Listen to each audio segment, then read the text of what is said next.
Let's do this!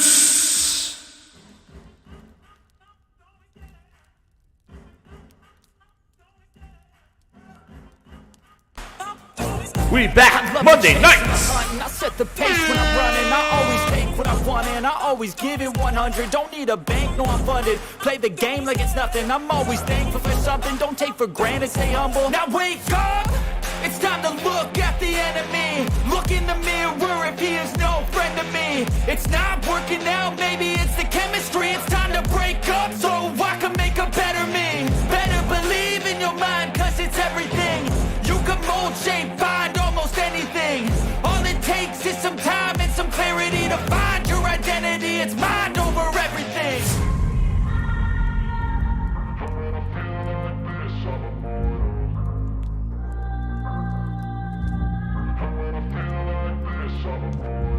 And when I feel like this, I'm immortal. When I feel like this, I'm immortal. When I feel like this, I'm immortal. When I feel like this, I'm immortal. Don't be scared. Just keep it up. Don't be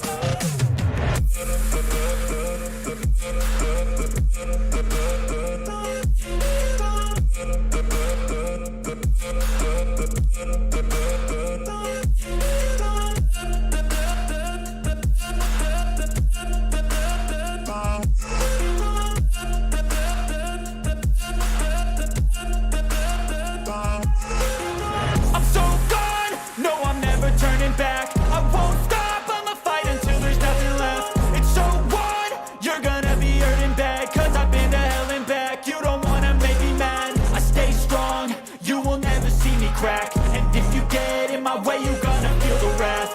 Gotta say it to my face while he's looking back. Mirror breaks after math, when I hate I attack.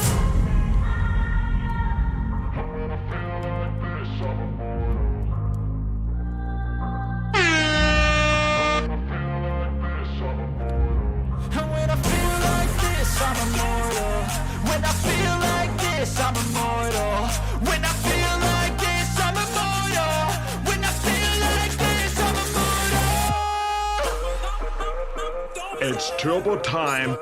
It's turbo time. It's turbo time.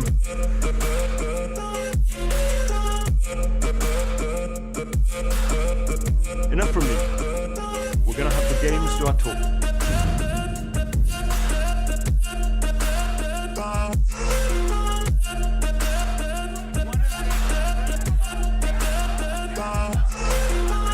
About being here is the families that are here. Hold on. Okay. Holy Spirit, activate. Oh, no. Holy Oh, Spirit, no. Oh, no. activate. Holy Spirit, activate. Activate. Activate.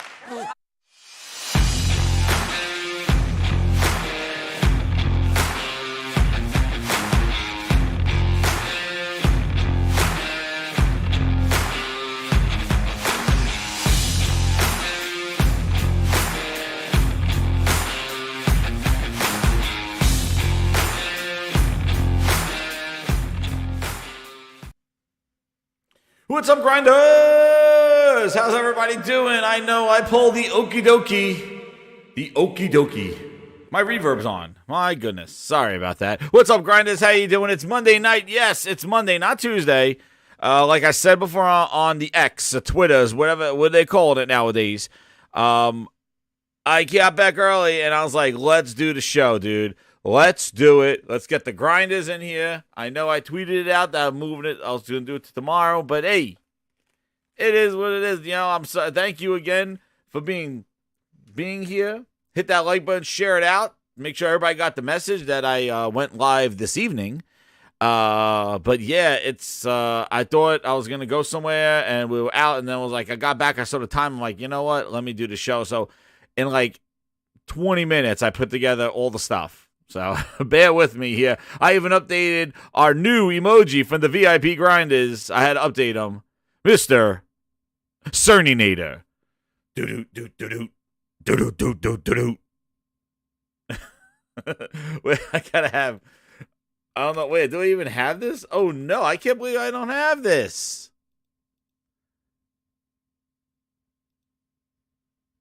Is this it? Terminated. There it is. You've been terminated. Let me add that to the grind board. You've been terminated. Terminated. There we go. I can't believe I didn't have that on there. Air that. That goes to the grinds board. We got the Cerninator out there. Yes, get the bat signal out there, everybody. Shout out to everybody coming on in. Toolman, I see you in here. Nick, first in here. Got the Grindhouse opening tonight. Oh, I got fixed to live chat here, not the other chat. Mod, how you doing? M. Gene, what's up? VIP. Dead Pixel. That Miss Mark 30 emote, dude. Yes. It voted on by the VIP grinders. We are over 125 members strong here.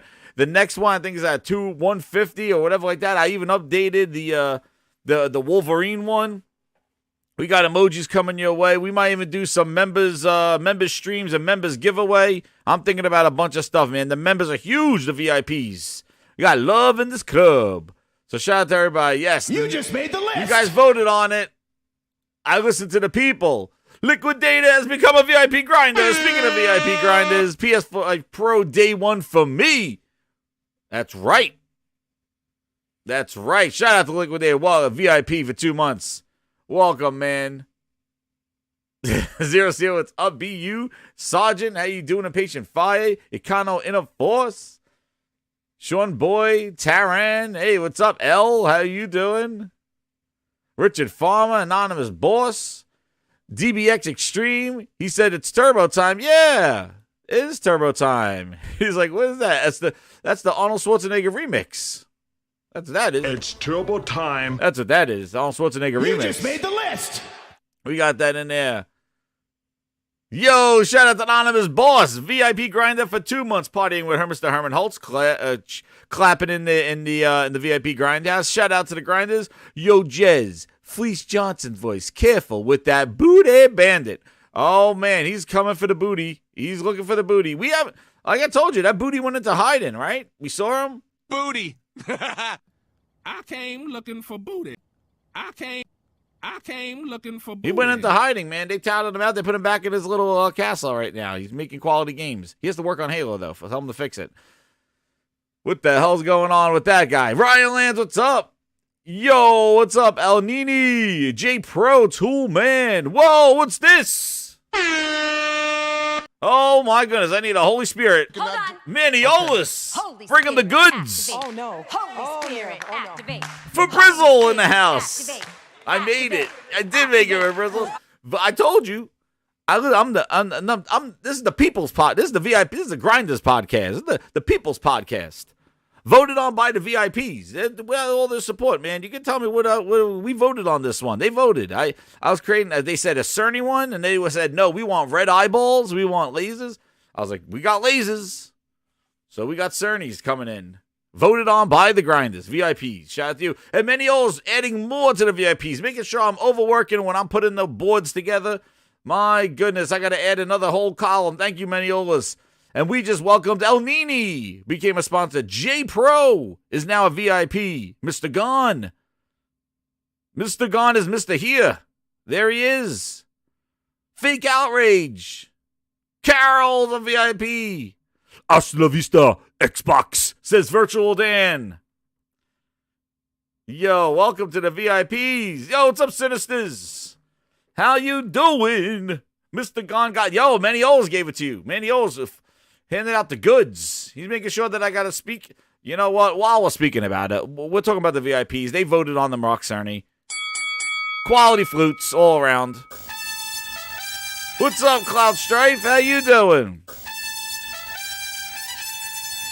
Hasta la vista, Xbox. Terminated. Oh!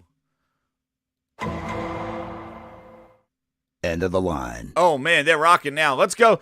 What is that? I hear something. It's Monday. Who did? Oh, my God, there they are, the VIP Grinders. The wall. I got a whole new column now. I added another column to the right. The VIPs in the house with Herman Holt.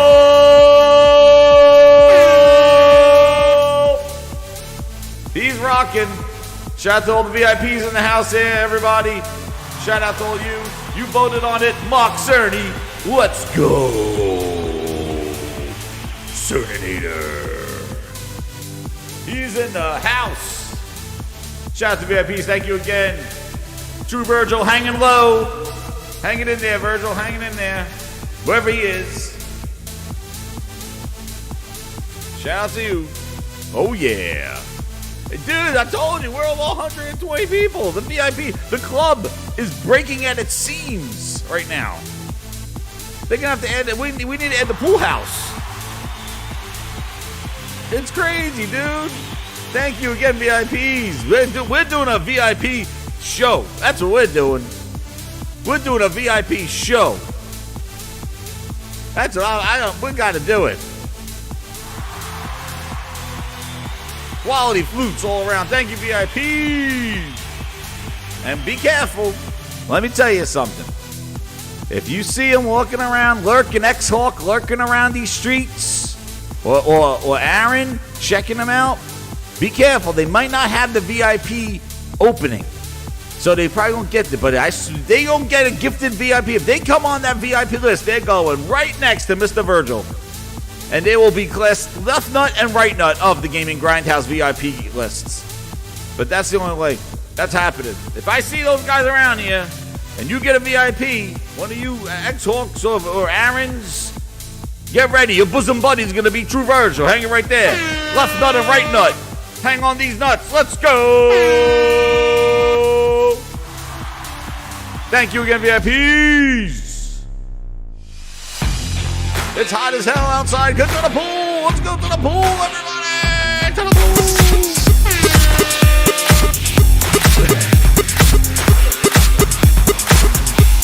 Get in that pool. It's hot. It's summertime. Summertime. Woo! Get in that pool. It's hot in the Grindhouse. It's the pool expansion. It's the pool expansion. The pool house expansion. But I don't want to do what grinds my gears, because our first topic this evening. Now, our first, wait, I gotta mix this up here. It's hot, it's summertime Grindhouse. So, we're not grinding gears, because I gotta talk about something right now. And I'm sure a lot of you probably agree. But holy crumbuns. I finally got to sit down and play a few hours of Final Fantasy 16 for a couple of days. Like a few hours one day, a few hours another day. Let me tell you something. If you don't have this game yet, go get it. Final Fantasy 16. And I'm going to tell you, the combat, the spectacle of the fights, and the music. Dude, the music. I got to get the soundtrack. I downloaded the soundtrack. I listen to that stuff in the car now. That Final Fantasy 16 soundtrack, man. It is fire. I want Grindhouse Fires in the chat. That thing is, when you're doing these fights, dude, and you want to know what? I'm going to tell you something. I played a lot of the Final Fantasy games. And again, I'm not no die-hard Final Fantasy. I like them. But I tell you, they used to drag on, dude. There'll be some low parts and slow build-up. Final Fantasy 16 is non-stop. I can't believe what we're fighting. What's going on? What's going down? What's happening? And they got this music sweeping in. It's incredible. No, I'm not even done with it, dude. But I finally got time to play the friggin' game. Holy crap. Like, I finished the Garuda thing, but like that and again, I don't want to spoil this thing. I'll just say the name.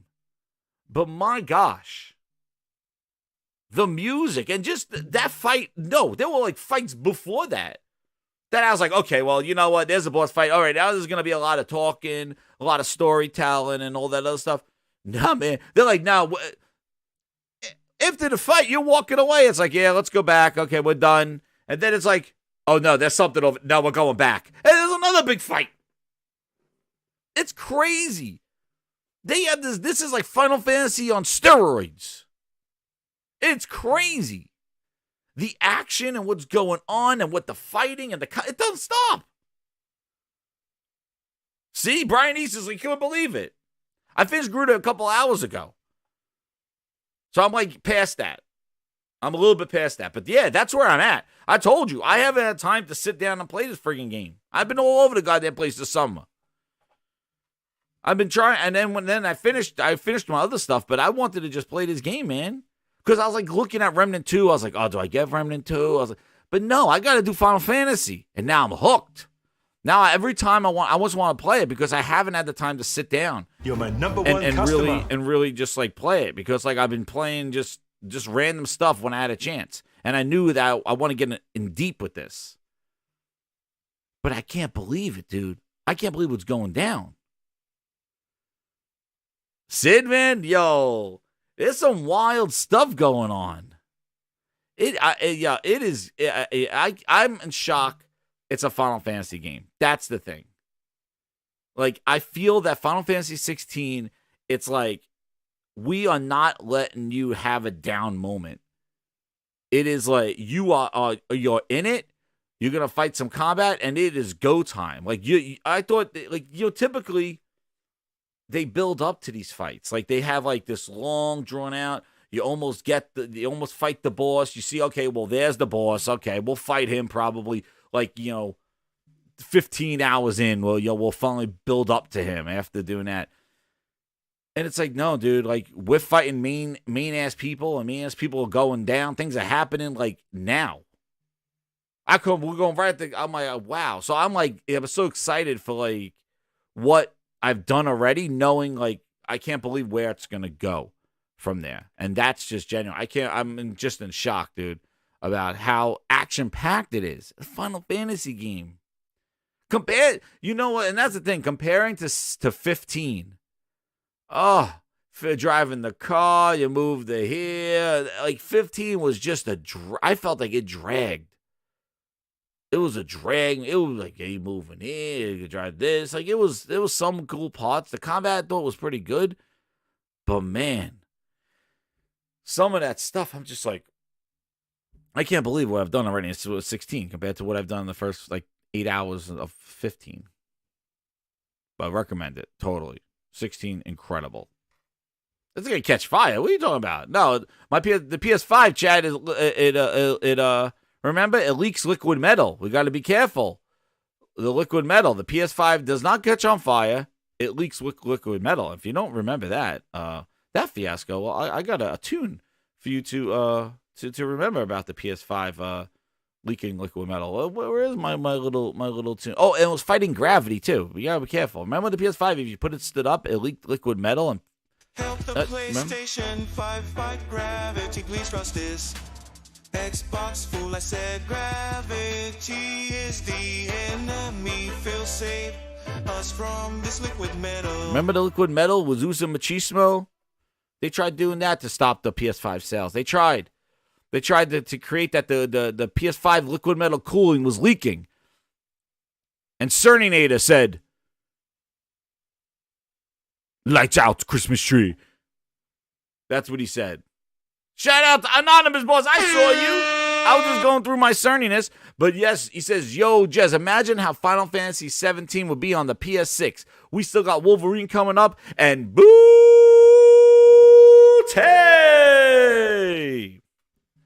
That's the Xbox exclusive, Mr. Matt Booty.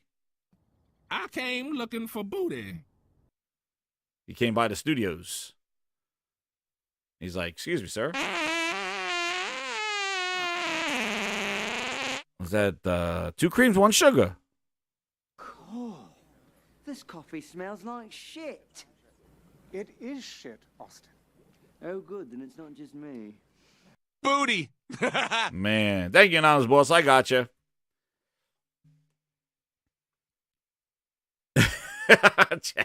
Chad, I know you're joking. It's not gonna catch on fire. It's only leaking liquid metal. The T1000.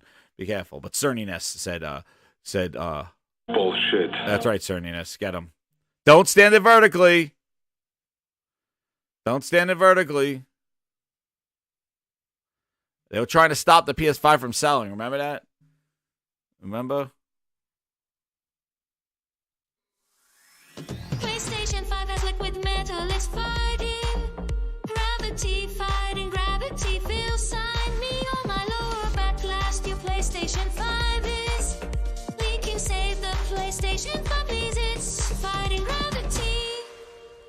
Remember, find gravity. Be careful, dude.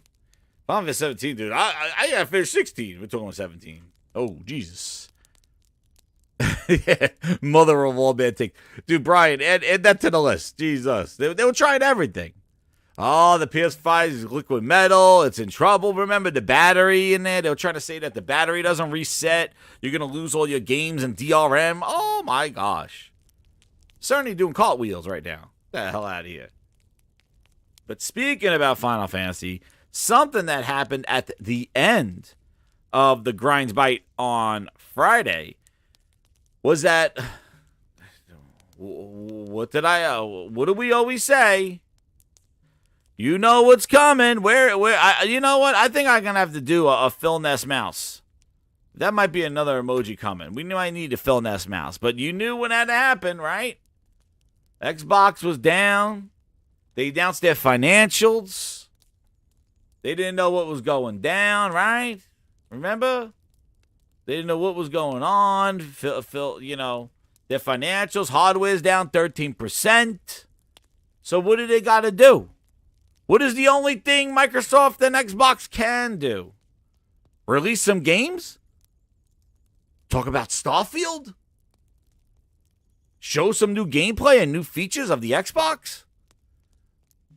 If you guess those, you're wrong. Okay. You're wrong. If you guessed any of those selections, you are incorrect. However, if you did guess, put Phil Spencer on a stage, because that's all we got here, then you are correct, and you have won the contest. What else did they do over there? You won. Just put Phil Spencer on a stage. That will get some news. That has to work. Right? So, what did they do? Sales are down 13%. Year over year, nobody's buying an Xbox. What can they do? You know what it is. What can they do?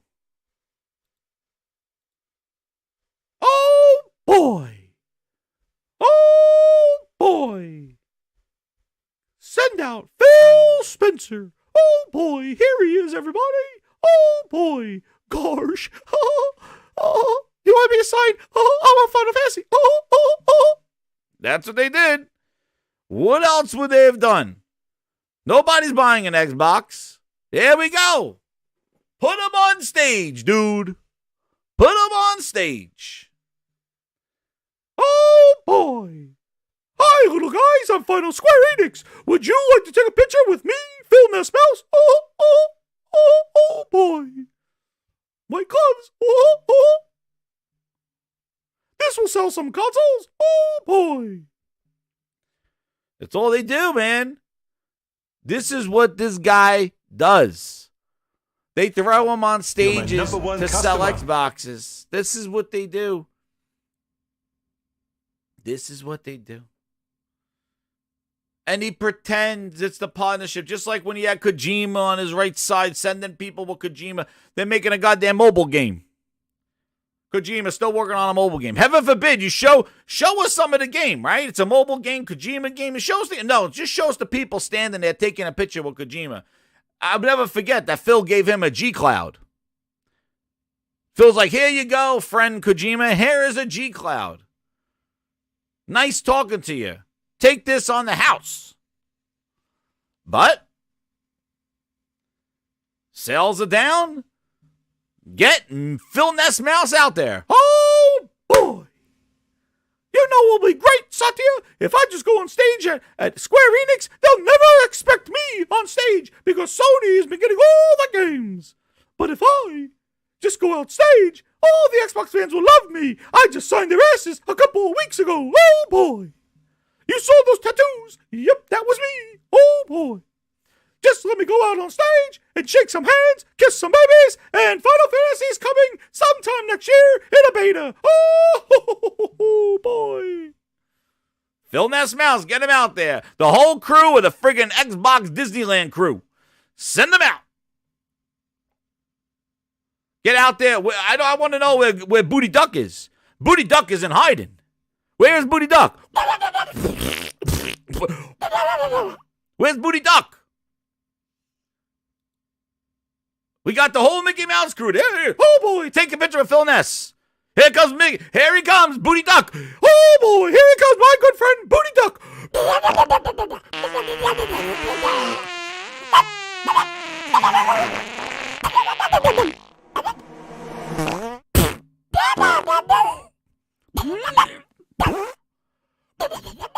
Oh, boy. That's good friend, Booty Duck.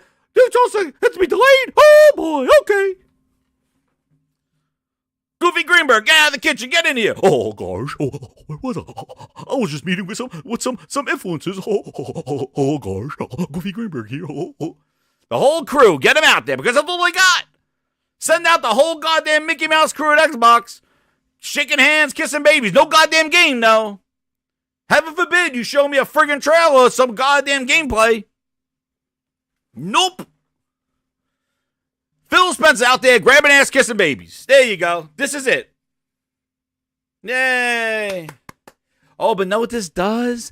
Now it's like Final Fantasy 14. I've already seen the videos. Oh, and others. And others. Yeah, and others. Dudes announcing Final Fantasy 14 where he said it was almost it was confirmed. It was announced at XO19. Since they dropped the requirement for Xbox Live for online games. This game is still going to have a subscription like it always does, but they needed Xbox Live, and Microsoft didn't want that. Then Microsoft dropped for free-to-play, or for whatever, the Xbox Live when he did the cross-play thing and opened up his cadence. Oh, better together. He wanted Final Fantasy 14 on there. So I guess he's a man of his word. Just the word is long in the tooth. What's up, JX Gaming 78? He goes, what's up, Jez? Have you seen how everyone is a Final Fantasy fan now and suddenly remakes are great because Oblivion is getting remaked? Xbox still sucks, and my prediction of 20% down still stands. Dude, they're playing. Listen, they say that Microsoft's playing chess and Sony's playing checkers. It's the other way around, dude. Phil Spencer is out here, the secondhand dirty ass crew, cleaning up like old ass shit. And it doesn't go anywhere, dude. Like, you got to be out here announcing Final Fantasy VII Remake and Rebirth and Final Fantasy 16 port coming to Xbox. Final Fantasy 14, dude, what are you, like, okay, did it need this? This is what I was saying. Like, did it need Phil Spencer to go out on stage and then pretend like he got some partnership going? No, it's all PR. It makes it look like that he has, and is Final Fantasy 14 in Game Pass? I don't think so. But this is what they're doing. This is how they make news. Like, they think we're idiots. They think like, oh my God, wow, here come all the Xbox podcasts. They're like, oh my God, Final Fantasy. Square Enix is still making games for Xbox. Dude, did you forget that Microsoft already did this? They already had all the Final Fantasy games launching. They put them all in Game Pass, and then they took them all out. You know, the games in Game Pass, like, they had them all. There's only one title left as of February right now, Final Fantasy. They're all now on the PlayStation service, all the Final Fantasy games. But they were in Game Pass. They were there. And they said, like, where we are okay to do it. But yeah, it's right, Nick, and that's the problem. It's all about Phil. It is. This needed a stage, this kind of thing like this. Just like him sitting there with Kojima pretending they had, like, you know, lunch. Listen, I understand. You're friends with the industry, dude. You're friends. You could go out there. But, like, it needed all this. It needed this stuff. Your console is 13% down. And nonetheless, it's not even coming. This thing should have came out this weekend. Final Fantasy XIV is coming out next spring, 2024, in beta. That's what he's on stage for. More waiting. They need Final Fantasy XIV to be impact. Phil comes out on stage and says, dude, download it today. It's here. Nope. It's coming in spring and in beta. Spring 2024. After you said you wanted this to come in 2019. I guess better late than never, right? Wait, just wait till E3 there will be a showcase, but I can't say when all our games need help. Bootleg Studios helping with Perfect Dark.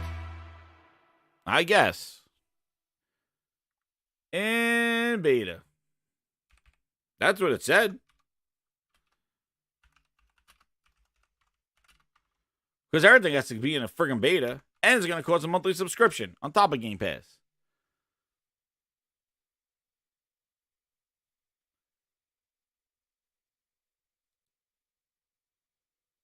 Where is it? These people with... Yeah.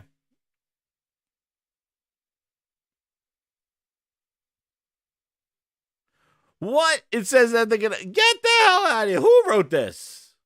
Xbox One. Yo, what are we doing here? What are we doing here?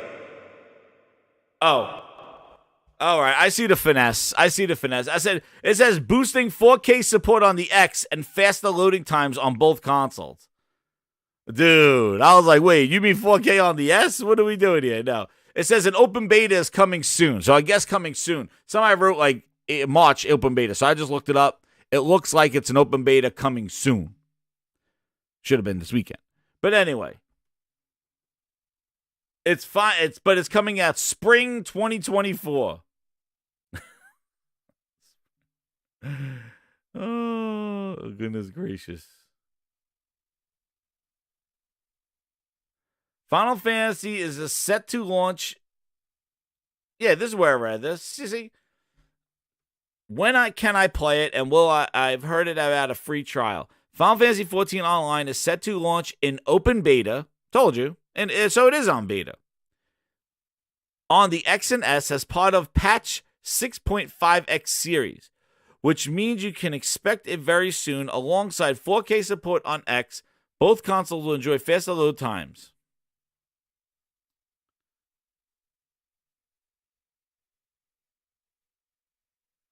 So there it is. After much anticipation. I get, hey, it is what it is. He kept his word. He's been wanting this Final Fantasy XIV for the longest time. They practically confirmed it in 2019, I think it was. They announced it. I think at XO19 they did in London. It was like the last one they did. Because I pulled that up on last wait, here it is. Xbox XO19. So hey, he did it. Congratulations. Hope everybody enjoys it. That's been waiting for it. But yeah. I just is like, they just put this guy on stage, dude. Like, it's just, where the hell is the thing from 2019? Here it is. Eurogamer had the article up. So, Phil Spencer promises Final Fantasy XIV is coming to Xbox, cross-platform and all. This was in November of 2019.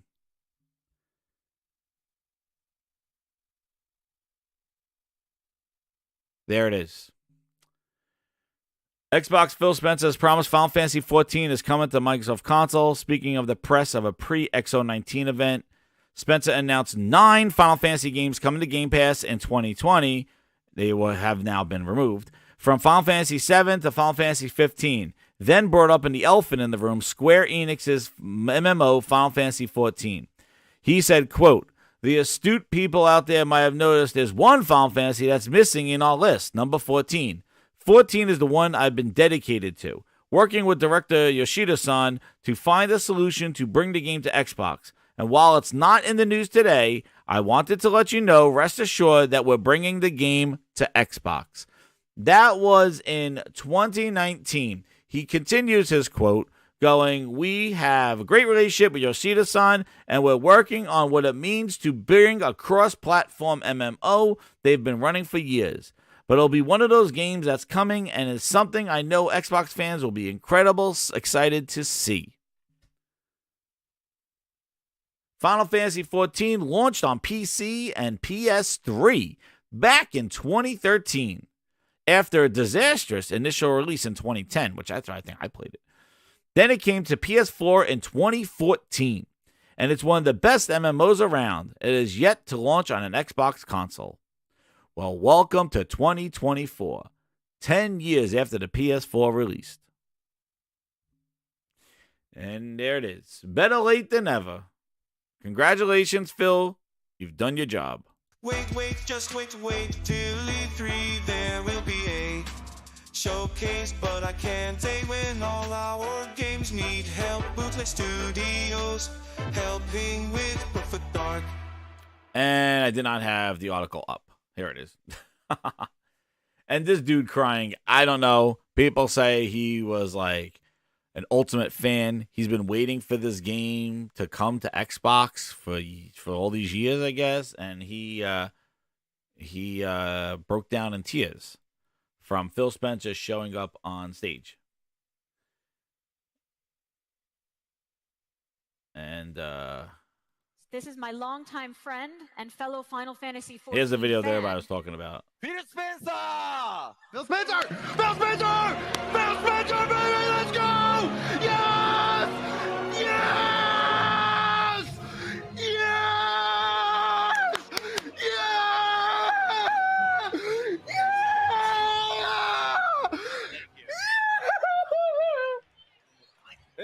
改めまして、マイクロソフトゲーミング CEO のフィル・スペンサーさんです。ぜひ大きな拍手をお願いしま I am pleased to welcome the CEO of Microsoft Gaming, Mr. Phil Spencer. A round of applause for him.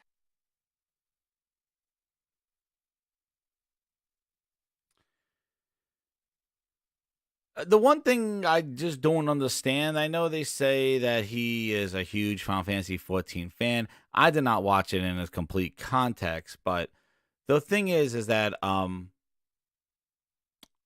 did he announce Final Fantasy 14 before Phil Spencer came out on stage? Or just the fact that Phil Spencer was on stage brought this gentleman to tears? That's what I don't get. I'm not sure about that, because if Phil Spencer said he's bringing Final, if they were talking, I didn't see it in its full thing, so I don't know if people in the chat could let me know. Were they talking about Final Fantasy 14 and then brought out Phil Spencer? Or did just Phil Spencer just come out there and say, I'm happy to bring Final Fantasy 14 to Xbox? Because if that was the case, this guy just got excited that Phil Spencer was on stage. I didn't know. So I don't know. I just thought, he just said Phil Spencer's on stage. I don't know the context of that. Because they say he's a Final 14 fan. He's been begging. My thing is, if you've been playing Final Fantasy 14 for all these years, the fact that the lowest install base right now gets to play it, I don't know how you would get that excited for Xbox fans to play unless you're reluctantly playing on a PlayStation or a PC, and that's a lot of years to be playing reluctantly on not your favorite platform. So I just don't understand how Phil coming on stage and this coming to Xbox brings somebody to tears, especially since I haven't heard anybody talk about Final Fantasy 14 even when he announced it in 2019. That gives us, about 3.5 years and a new console? So he's a Final Fantasy 14 channel. Okay. So does he think like Final Fantasy 14 is dying and this is going to revive it? I don't know. But Phil already announced this in 2019, so I don't know. I don't get it.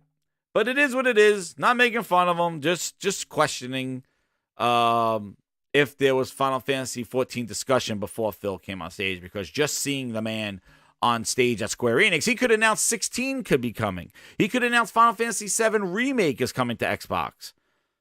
But he didn't announce anything. He just showed up on stage and this happened. So, you know, I just,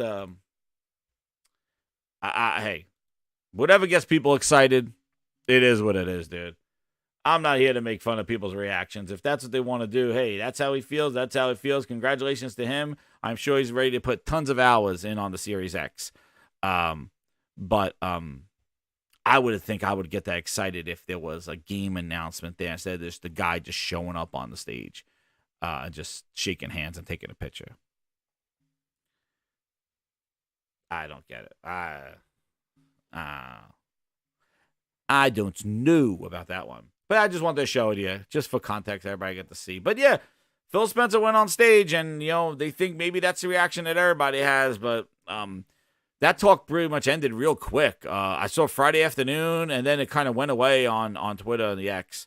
No excuse, Ryan says. The Claymores with the 5. He goes, Xbox focuses more on exec You're PR. my number one customer. More than producing games. Now, those are facts that I could get excited about and cry to, because the Claymores is goddamn right. And that's the whole point of this topic, is that touting this man on stage is their goddamn E3. That's their news, dude. Oh, it was a Final Fantasy 14 convention. Thank you, JC. So it was all Final Fantasy 14. So there we go. That puts it in perspective. I didn't even know. See, I told you I didn't know. So they were talking about Final Fantasy 14, and Phil Spencer comes out. There we go. So it was that he was coming out to say the game's on Xbox next year. Gotcha. Thank you so much, JC. But again, it would have been nice to just drop the game and show some gameplay or something like that. But no, it's an old game, though. I don't know why, Ron. I don't know. 2024 is so long. I don't know why. Like I said, that should have dropped this weekend. It's been talked about since 2019. Phil guaranteed it at XO 2019. That was news in 2019. I'm bringing it for the Xbox. Hey, man. Hey. They tout him around like goddamn Mickey Mouse, dude.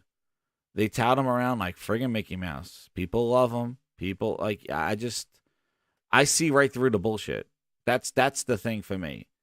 Him being there, and even saying what he does and stuff like that, like it's no excuse for just the lack of games and the lack of quality that they have yet to produce with him there.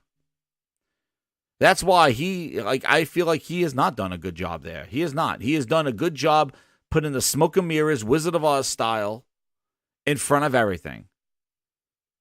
That's the thing. True Virgil said he would faint if Phil shook his hand. He's so awesome. I'm sure you would, True Virgil.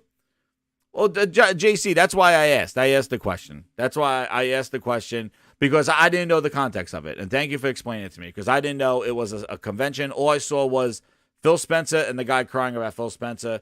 And I didn't know if Phil came out and announced the game and then or there was in context of Final Fantasy 14 and Phil comes out stage. Now I can see if you're excited about Final Fantasy 14. But my thing is, again, and this is me, everybody teach his own. Again, I'm not here roasting anybody or anything like that. I only roast executives, not people, not fans. But what I don't understand is that if you're that passionate about this game coming to Xbox, how have you been just not enjoying it where you are? I don't know.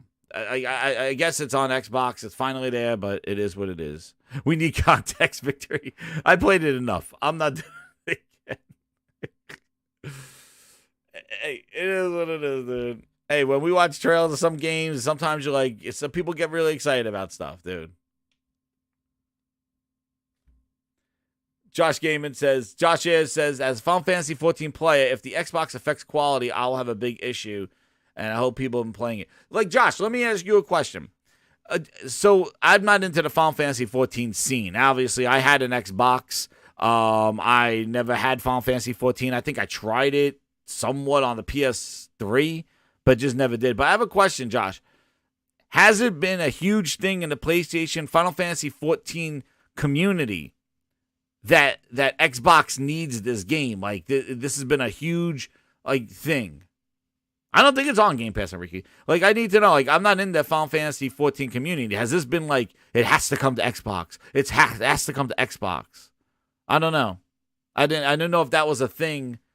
Because apparently the reason why it wasn't coming to Xbox was due to Microsoft policies, but that was back before they released the whole when we play together crossplay type thing. And that was a big thing at E3, remember? Don't scream like a girl watching Elvis in the 50s. I don't know, Dre. I don't know. That's why I'm just trying to ask for some context here.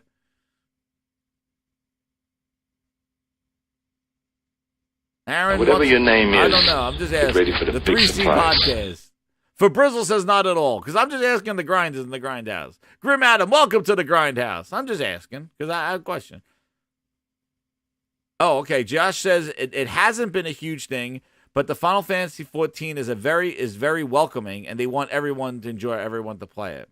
Yeah, I heard it is good to get into. Like, it's really, well, that's that MMO thing, man. Like, join us and all that. Yeah, I could. I don't have time for that stuff. But I heard it's pretty interesting. Like, I did like the Elder Scrolls Online as like an MMO type thing. But okay. It's just more people to play, and the community is very welcoming over there. They just want more people coming in. Probably, you know why? Because they probably can now like help people on the Xbox like grow their character, go on raids and things like that. So they could kind of do that. Because I know there's a lot of communities out there, especially the MMO communities, like World of Warcraft too. Like, there's just people that just love kind of like helping people, leveling them up and stuff. Hey, good for you. When we all play, we all win. That's right, Dave Rock. I do like the audio, Ryan. I do like the audio. Not gonna lie, I do like that as a clip. Just to have that audio. That might be, save it. I know it may be something, but man. But again, I'm not here to talk about people's reactions to. Well, it was wild. But the thing is like the fact that they just touted this dude on stage, Phil Spencer, and like I'm done, dude. Enough. Just like Todd Howard, same way. Like, these touting executives out there, like they're movie stars, while the studio was failing, dude. It doesn't grind my gears that much, Ryan. It doesn't. Like, again, like I told you here on this channel, like I'm not here to go at people, fans, other channel, other thing. Like, no, I go after corporations because they're the ones that are taking our money. That's the thing. As a consumer and corporations that don't jive, right? But people have genuine reactions and stuff like that, and to be honest too, like, when you're doing live streams and stuff, I'm sure there's definitely like when they watch those reaction videos, dude, of people reacting to games getting announced and stuff. When you're on camera, man, it's showtime, dude, right? Sometimes it's showtime, right? You know, it is what it is. You gotta entertain. It is what it is. But anyway. But if that's how you feel, that's how you feel. But I'm not, the fans, again, the same thing like fanboys and ponies. Like, people make a pony channel. I'm going to make an Xbot channel. Nah, fuck, get that. I don't have time for that. You're never going to get consistency. Nothing's ever going to change. Fans are going to be fans. What are you going to tell Dallas Cowboy fans? Say that you can't be a Dallas Cowboy fan because the Cowboys suck? That's right, they do suck. Giants, baby. Oh, man, pause. The Giants suck, too. I'll tell you, the Giants suck. They were good last year. Surprised the shit out of me. But, like, you can't tell people, don't be a fan. Like, hey, don't be a fan. It is what it is, dude. Enjoy. I'm sure it's going to blow up the charts in March whenever it comes out. Spring 24. Who knows? Who knows when this game comes out? But we're waiting again. As with Xbox, waiting for again. And one thing I wanted to add. Hit that like button, grinders. We're getting our grinders in here. I know it was if I told everybody I'm doing tomorrow, doing it today. Hey, here we go. One thing that I forgot to mention, like you know when I was saying how Microsoft didn't release anything at the 13%. Yeah. I know, scot-free. Exactly. Like, there's, you know what, it is what it is. No, Aaron, I got a genuine question for you, Aaron. And maybe I don't want to talk to you. Wait. JC says it wasn't because of Phil. It was because what it meant for him being there. Oh, no, I know. Like, yeah, it said that it was coming to Xbox. But just Phil Spencer on stage. Like, enough. I enough of this dude on stage. But yeah, you know what? We said Xbox was down 13%, right? Last week. And we're showing the sales, and you know, I know the Xbox guys don't want to talk about sales and all that other stuff. I'm sorry about that. But I need answers here. Because in the quarter that we had there, 13% down again. Right? 13% down again, and I totally forgot. And somebody brought this up on Twitter. Let me get them here. Is this the one?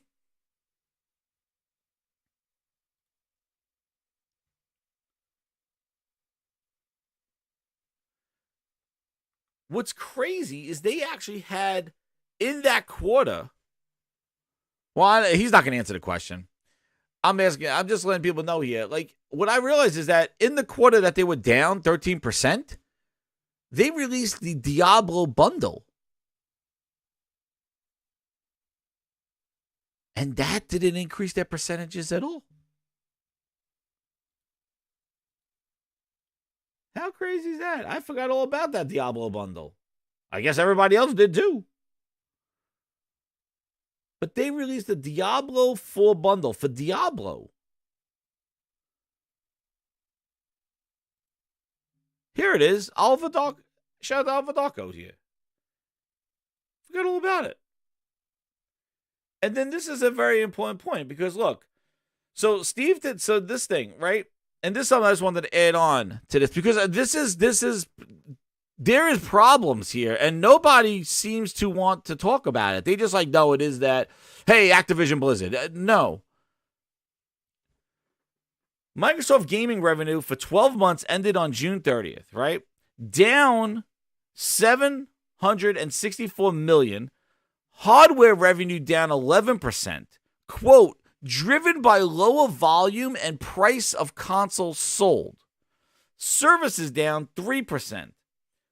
And what's interesting, it was down because of first-party decline and offset by Game Pass growth. Some horseshit lines that they put in there.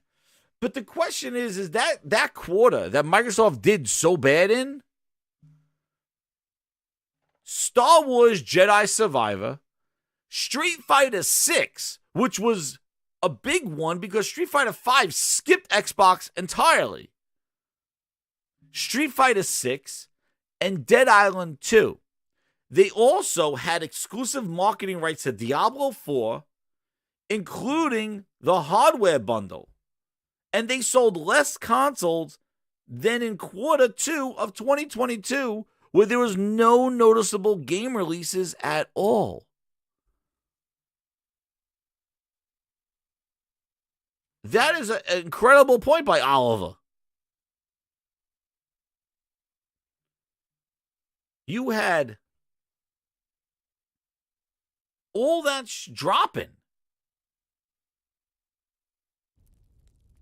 All this stuff dropping, dude. Diablo with the flames. All this shit dropping. Star Wars, Jedi Survivor, Street Fighter 6, Dead Island 2, and you had marketing rights with a bundle. How do you sell less? And nonetheless, this bundle was more money than just an Xbox alone. How?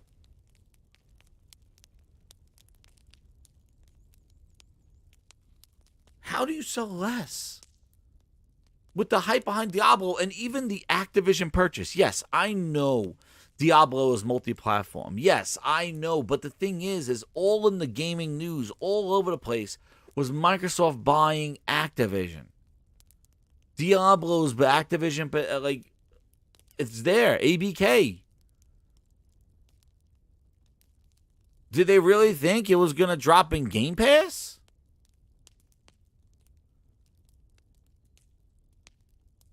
How does this drop? How do you sell less in the quarter where you have a bundle with one of the biggest games and you have 3 pretty big games, Star Wars and Street Fighter 6, after the whole rigmarole that all you guys went over when Street Fighter 5 skipped Xbox entirely? Phil said he would make up for Street Fighter 5. He said this, he said that, he canceled Scalebound. Remember, it was 2016. Everybody was pissed. Street Fighter 5 was not coming to Xbox. Well, this is your redemption day, Street Fighter 6. And you have less revenue in game sales? You have less hardware? Offset by what? I'm telling you, man. There's a big problem coming. There's a big thing. This is not good. People thought that and this is what I don't understand. People thought that the Xbox One generation was a disaster. And they think this is good? Yeah, Impatient, I covered that on Friday. I went through his article on Friday. I might revisit it tonight. But I just don't understand how people are saying that, yeah, Xbox One generation sucked, but the Series generation's doing awesome. And they're like, oh, well, Microsoft's making money. Yeah, well, they're making money with a lot of other things that are helping their division make money. And the problem is they're selling cheaper, low-cost Xboxes. Their revenue is down. Their sales are down. I showed you the charts on Friday. And I forgot to add that these games launched, and they had a bundle for Diablo 4. And that didn't move it over. I don't get it, dude. Phil was, in all his lies, dude, he must have been damn right with all he's saying with all that stuff, dude. Because I don't see anybody End of the line. concerned.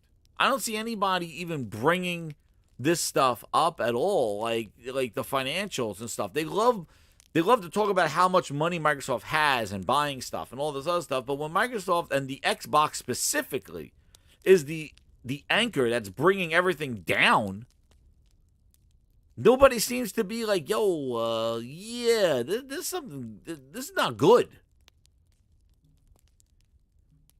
But hey. Teach his own, everybody. I guess. I brought it up. God damn, I brought it up. Yeah. And this was where it was related to. These charts here. Look at your devices. 7,000, 5. Your third year into your console generation. Your devices are down. Your gaming has dropped since last year. How do you explain? Last year gaming was 16,000, now 15. I don't get it, dude. Exactly, Leech. You would think, like, you want to talk about Microsoft money, but what about Xbox? Xbox is not doing well. And people, you know what? You could deny all you want about Xbox not doing well and stuff like that, but when it comes down to making money, and this thing is the thing that's negative, you can't keep doing that and think that this thing is not going to go away somehow. And I don't see anybody really just going like, dude, there's something not.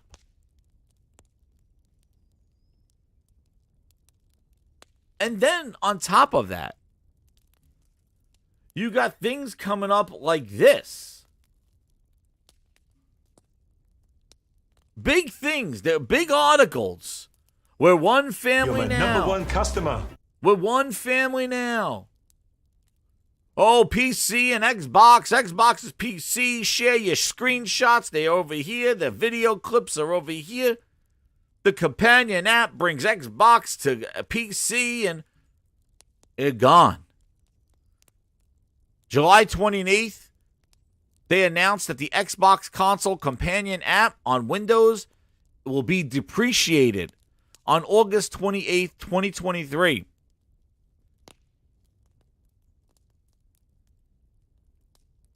They're getting rid of the companion app. What the companion app did was it stored your photos and videos that you captured from your console on your PC. Now, you still can't share stuff from Xbox to Twitter. And now you just took another ding against sharing screenshots and video. Like, you're all about community, and you're all about, it's free. And again, I agree, free advertisement. And Smooth's been on a rampage, dude. And you know, he's saying it right here. It's impossible for Xbox users to advertise the damn platform. Bad enough, you can't natively upload to Twitter anymore. You know how many Xbox shared tweets would have seen the day Starfield released? It's free advertising, and he's not lying. I've seen that on PlayStation all the time, man. Screen shares. I do tons of photos. I love photo mode. You know that. But they nobody ever brought up, like, you can't. They stopped it when Elon wanted the money for Twitter. Microsoft said we're not doing it anymore, and they just stopped it. They just said you can't share from Xbox anymore to Twitter, and that's it. Yep. Back. Xbox is doing great. Xbox is back, baby. Podcasts going around. Xbox got the money. All the podcasts. Xbox is getting ABK. Xbox is this. Xbox is better than ever. Phil kissed my babies. Phil hugged my grandma. Phil gave me a back tat. Velocity architecture right out the ass. Like, Phil's signing asses. It's better now than it ever was. I don't get it. JX Gaming 78 with the 5. He goes, Jez, Halo is deader than dead. My favorite Xbox IP, and it's dying. I can't stand seeing it. JX, I'm in the same boat as you, man. That's the next topic, man. We're going to get to that. That is just disgusting. I've been trying to play that game. It's been horrible. But that's it. There's no way, this is what Tom Warren says, there's no way to access your Xbox DVR, which, again, they have not updated their DVR since the Xbox One. That is something the Beard of Lies has told you since launch, that they were going to fix it. No update in the dashboard, nothing. They have not updated their DVR capabilities at all. It's still the trash-ass whatever they have is screen capture stuff. And you look in here. Now your DVR cloud clips in the Xbox main app. There's no way to do it in the main app. So they're taking this away. And the Xbox app is just basically a Game Pass store. That's all it is. And where you see your friends list. Actually, where is it? Do I even have it here? Didn't launch it?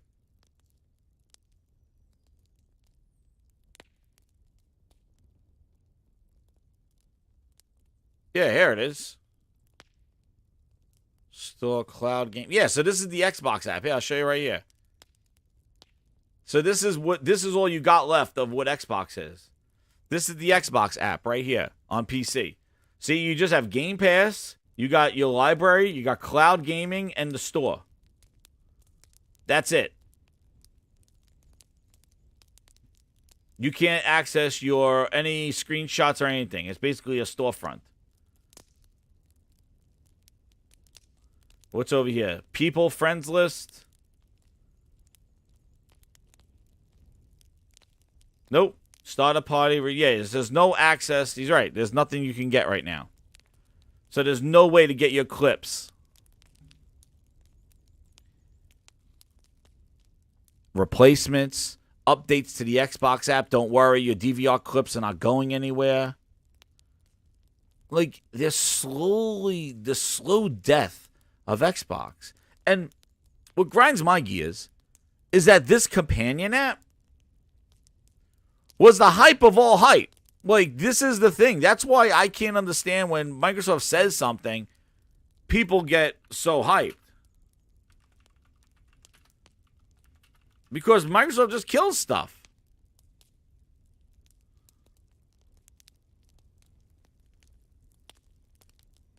They just kill stuff. This is what they do. It launched in 2014 and allowed Xbox gamers to access features from their Xbox One consoles on PC. After Microsoft discontinued the Smart Glass app, the Xbox app became the main option. Dude, it is a disaster. You would think a company that is set on software would get their crap together. But they need to do their Xbox app. They got to update it. But right now, there's no DVR or anything. And they never updated on the console either. But that's going away. And people say, you can do it from third-party app sites, like Xbox Clips. It's like, great. You got to go to a third party to get your clips. They're the third-party stuff. Or upload it to your OneDrive. Well, you got to make sure you have enough space. It just seems so whack.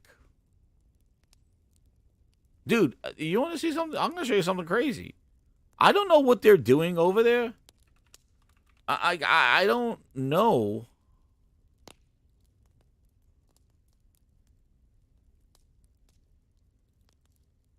Like, did they finally kill it here? Because I remember seeing it. I think they finally killed it here. I think finally. Windows, they got Groove Music still all over. I found still like remnants of Groove Music on my Windows computer. Crazy. But the Xbox thing is a freaking disaster right now. I don't know what they're doing. I don't know. I don't know. I don't know where their focus is. They're really pushing the cloud. Is that it? At the mercy of everything else. I don't get it, dude. And I think that's the issue. And that goes to the next topic. You know, like I said, Smooth was on a pretty big tirade. And, you know, one of the things that came up is he said that Xbox should sell to Apple. And there was like an Xbox civil war going on. And they went at him with all this other stuff. But listen, I sense the frustration that's coming. All right, I know where he's coming from. As an Xbox fan, it is grinding gears, I would say, of how poorly managed it is over there. And a lot of the frustration comes from the bad marketing of Starfield.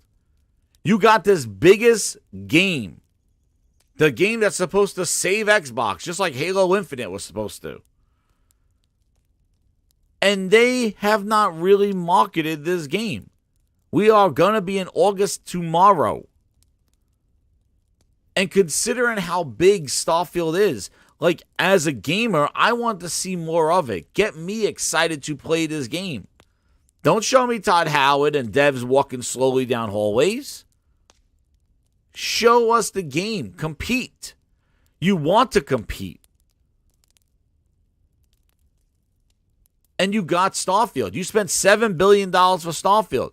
You need a Starfield bundle. You need a Starfield. You should be having at least monthly breakdowns. You're my number one You customer. saw the marketing for Fallout. Even Fallout 76 is marketing. Todd Howard was all over the place. Would freaking remember Skyrim, man? They were all over the place. They flew people out to go to somewhere in the mountains to go play the game. So it had the backdrop of the snow-capped mountains to play Skyrim.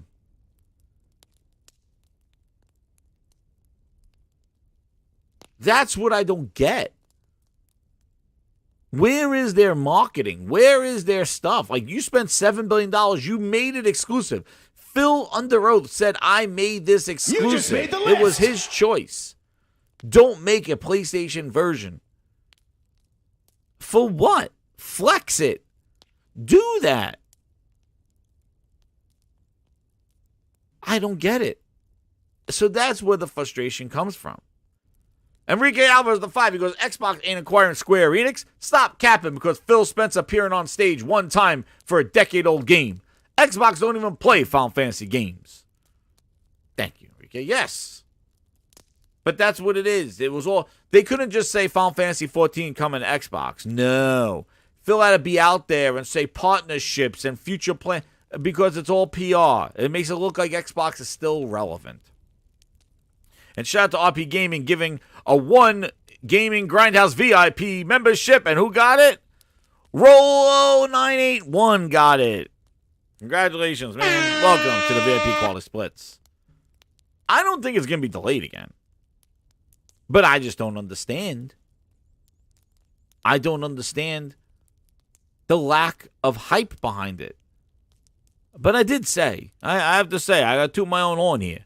I did say, when we saw this game back at the Bethesda show, remember, because you got to remember this. This is what I mean. This is what they do, and this is the most frustrating thing to me because I just care about the games.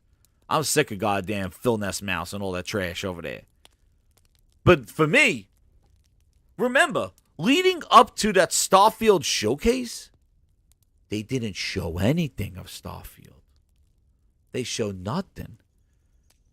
Then they showed you 15 minutes of fame, and then it went dark again. And I did say, I was like, if that's the only thing we're going to see at Starfield, and maybe it comes up, it is what it is.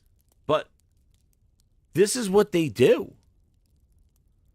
As big as this game is, they should be breaking down the layers. And that's where, when he wrote about this whole Xbox marketing and stuff like that, it's damn right. Like, you got to be kidding me with this stuff. They're good at posing and taking pictures with like, hey, we're with Kojima now. We're taking pictures. The marketing team should be mocking up and ramping up Starfield. And they're not. But people don't care. People don't care. The influencers, per se, unless they got the memo saying, hey, don't highlight that we're not going to cover Starfield until closer to release. Maybe they got the memo, the coaxing that they got. I don't know. But I just understand the frustration, dude. And he said, let's sell it to Xbox, to Apple. Like, he says, hey, if Microsoft doesn't care about Xbox, the console, then just sell it off. Do it give it to somebody else. Amazon, let somebody else do it. And people got upset. And I'm like, I don't understand how you could disagree with somebody saying, don't sell off Xbox to Apple. Maybe not Apple, but what they're trying to say is sell it off to somebody that's going to do something with it. Make it a value, not second class, not a afterthought, but make it a competitor. Because look at what the competition is doing. Switch is doing its job. Nintendo's doing their job. Sony's doing their job. They're making the PlayStation the place to be for Spider-Man. And they're ramping up it with the console, with the controllers, with the gameplay, at Comic-Con, interviews with the voice actors. You're getting invested right now for a game that comes out a month after Starfield. Starfield's dropping friggin' 2-minute cartoons. 2-minute cartoons. Thousands of planets. 10% of them have life on it. Hell, just go to one of them. Let's check it out. Todd Howard on a Wednesday afternoon. Here's a 20-minute video of Todd Howard just landing on a planet, walking around, doing what the game does. Same thing I asked for with Redfall. Give me straight up gameplay. No cutscenes of somebody taking a shot and then all of a sudden it swipes away and now the dude's finishing the mission. Show us the game. You've done this with Fallout 4. You've done this with Fallout 76. You've showed straight through gameplay. When are you planning to do this with Starfield? When? End of August? Closer to launch? I don't understand the purpose of that, because that's what Microsoft has been doing. Either stealth dropping games, like Redfall, like just dropping it with no marketing, just drop it, or they just do it like the week of launch or something like that. I remember they did the same thing with Gears 5.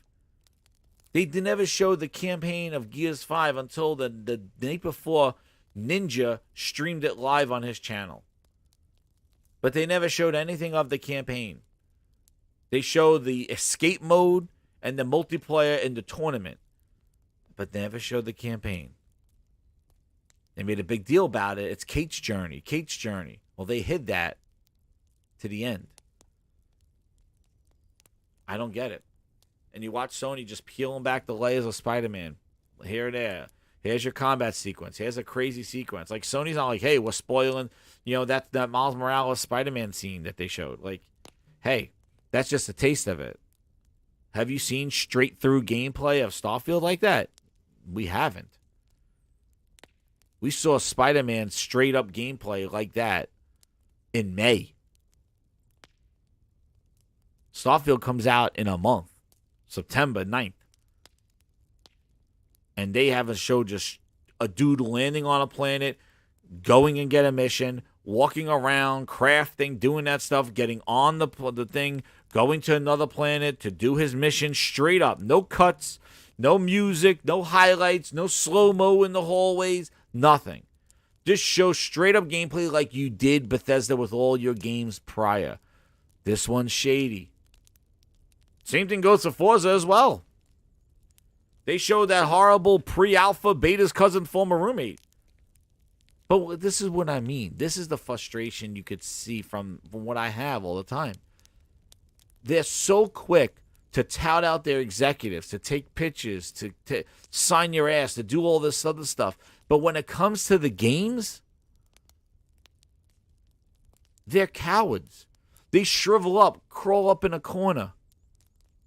And nobody says anything because they're out there taking pictures with them. Phil comes out on stage, people are happy. Phil shakes my hand, Phil likes a tweet. Phil's a gamer.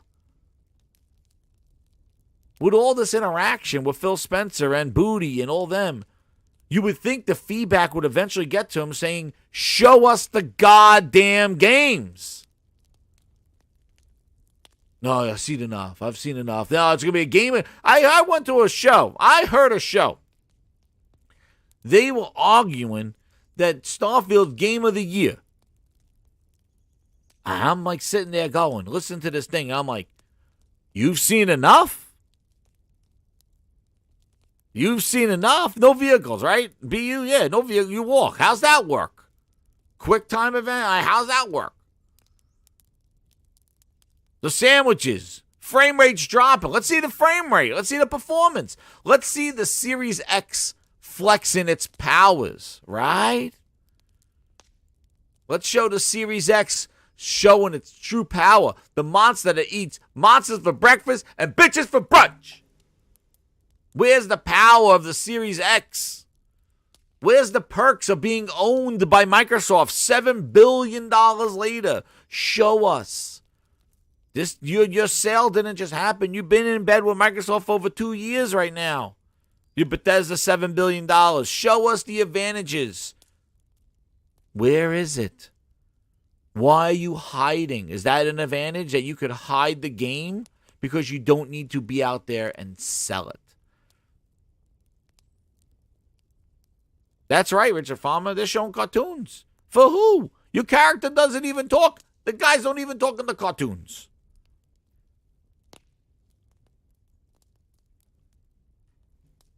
Makes no sense. And then looking at what, Halo's going to do, and look at this article.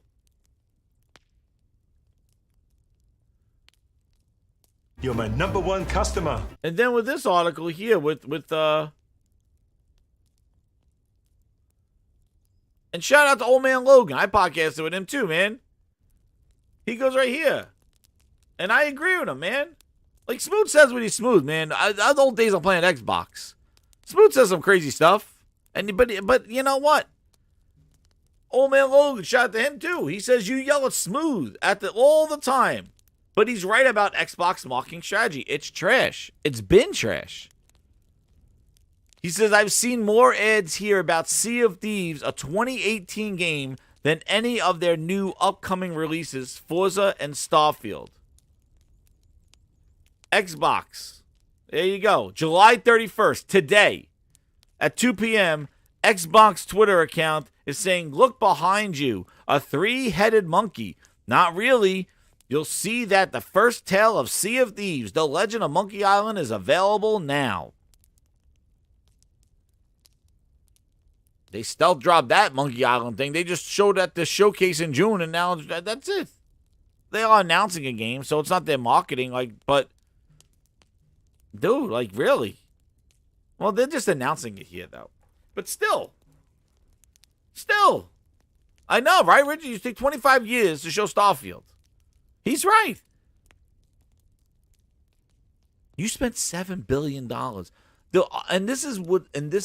this is crazy, right? What's crazy is I said this last year. As soon as they were talking about Starfield, whether it was going to be exclusive or not, Microsoft says it's exclusive. They showed gameplay last year, and nobody ever said anything else about Starfield ever again. Nobody really genuinely hyped over it. People just had it on the list, like Starfield. Even this year. Starfield, nobody... People just Starfield be game of the year, but it's what have you seen of it, dude? Why? What is it doing different than No Man's Sky? Why is this a better game? Because of mods? Because people love Bethesda? Because of executives like Phil Spencer? Are those reasons?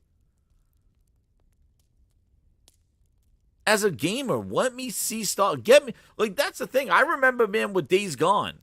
I remember I really didn't get hooked on Days Gone until they did a playthrough on Game Informer on their podcast, and they played the game. Or the guy watched the devs play with the friggin' Days Gone. And that's what got me interested and hooked. Because I saw the game. I saw the guy talking over a game and playing it. Where is that? I see people making clips for Spider-Man with the gameplay already. Doing this. Where is that?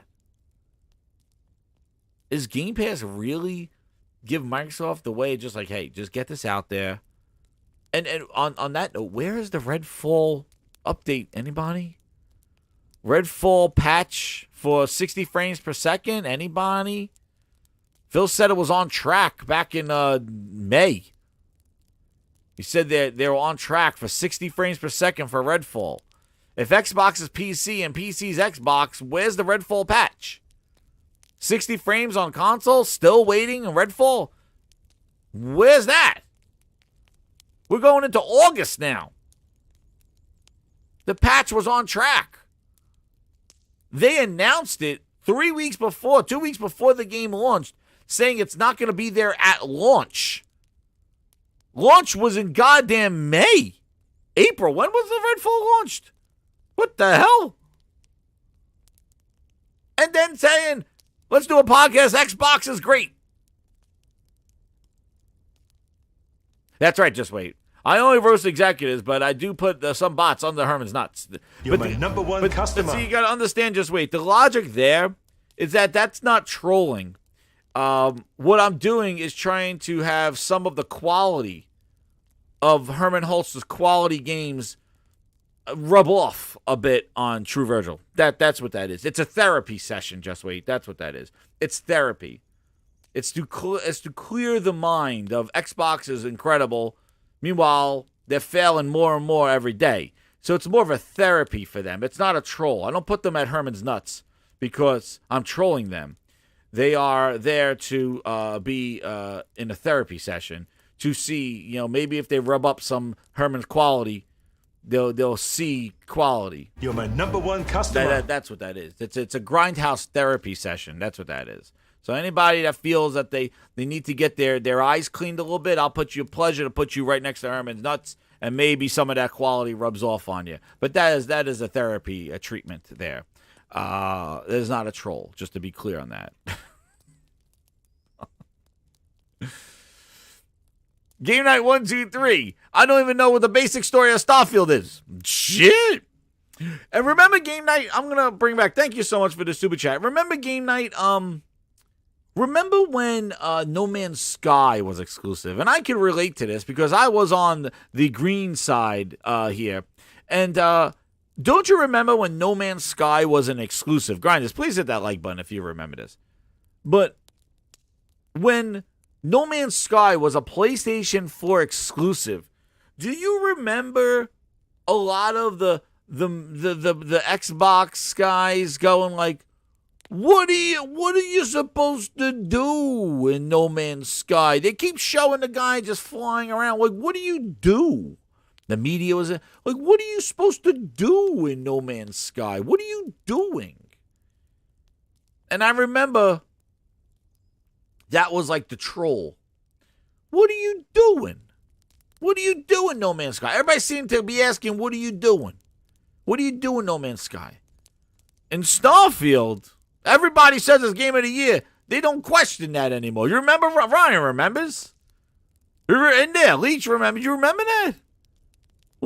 They would even ask the developer all the time. They would ask him, they'd be like, well, what is the purpose of this game? What do you do? What do you do? Like, there's a story, but what do you do? I used to land on a planet. What am I doing on the planet? What am I doing? They were panicking. You PlayStation guys, like, you just want to get there. What do you do? What are we doing here? What do I land? Like, what do I do? I land on the planet, but why?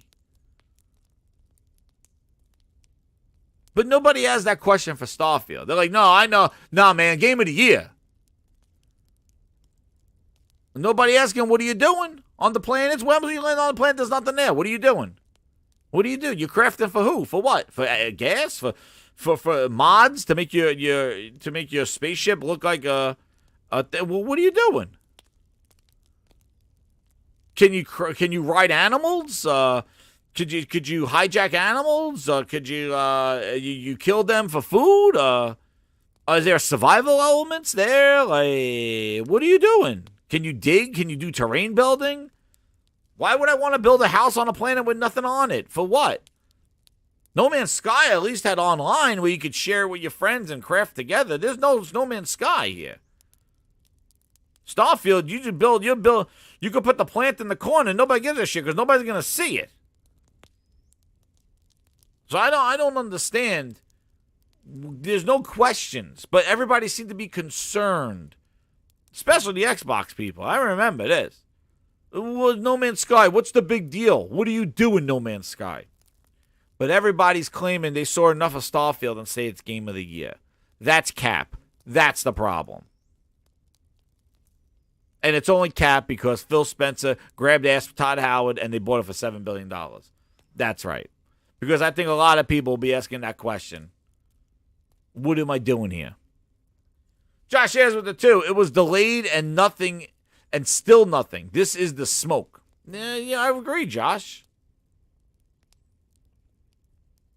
Oh, and you want to know what? I'm not betting on any scores because guess what? I'm telling you right now, unless Starfield is completely broken, like bad, like things are not working, Starfield will get more favorable review scores. It will. Just like Halo did.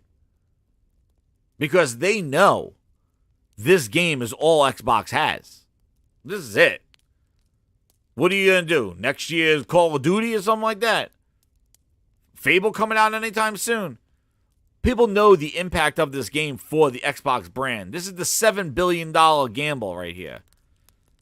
And I think reviews will be favorable. There will be high review scores, especially from Xbox The Ocho, Xbox Mondo, Xbox Venezuela, Xbox The Fans, Xbot this, X The Ocho, Xbox Phil Spencer's Grab Ass. All those Xbox channels and reviewers will be giving this game 10s, regardless if they played it or not. So that will definitely bring the score up. This is desperation, and this will get, oh my God, best RPG I've ever played. Now, it will be in the Game of the Year, and then because of that, this is a Grindhouse prediction here, Grindadamas. Because of that, this game will be in the listing for Game of the Year, but it won't win. Zelda will win. Final Fantasy will be there as well. Final Fantasy will probably get best RPG. I don't think Fallout, I think they might win Direction or something like that, just because it's the Bethesda game. But they will all give it 10s. This game will be carried. Just go look at the Halo review scores. Go look at the Halo review scores. That game was an 88. It was incomplete. It's still incomplete to this day. People loved it. The game sucked. Now they'll tell you it sucked. Just like how the Xbox One, nobody said it sucked until the Xbox Series console came out. They go, yeah, the Xbox One sucked. I'm like, I was telling you it was sucking. It wasn't doing what it's supposed to do. No, it's doing great. Phil changed it around. Oh, okay. Then the series of consoles launch and they go, oh yeah, the Xbox One, that sucked. That generation sucked. Oh, now you're saying it. Spider-Man Game of the Year, it will be in the nomination, but I don't think it's going to win. It'll win Best Action Game, I think. Because you got to remember, we're talking about the Keeleys. The Keeleys are a political fest. And I think to remain neutral, I'm sure he's going to drag about this stuff. And they will probably make Zelda win. Just like, because of Starfield. I think Starfield will be in the nomination. That will be the discussion that Xbox has a game in the nomination for Game of the Year, which they haven't had for decades. But I think this game is going to get fluffed up a lot. Just because of its impact. But, and also, too, everybody seems to be fine.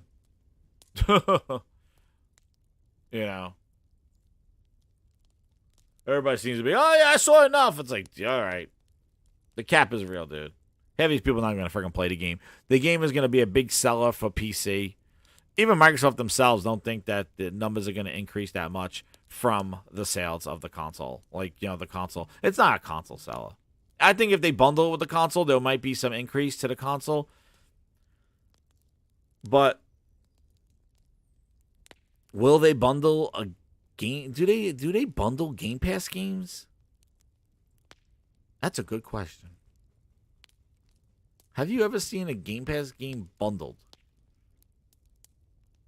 Halo Infinite campaign, I guess Halo Infinite was bundled with the Halo console. But the multiplayer was free to play. I don't know. But they would need to do a Starfield Special Edition console, I think. If they don't do one, that's a huge L, considering the impact of this game. Yeah, what is the point of bundling? I don't know. Oh, True Virgil. Please.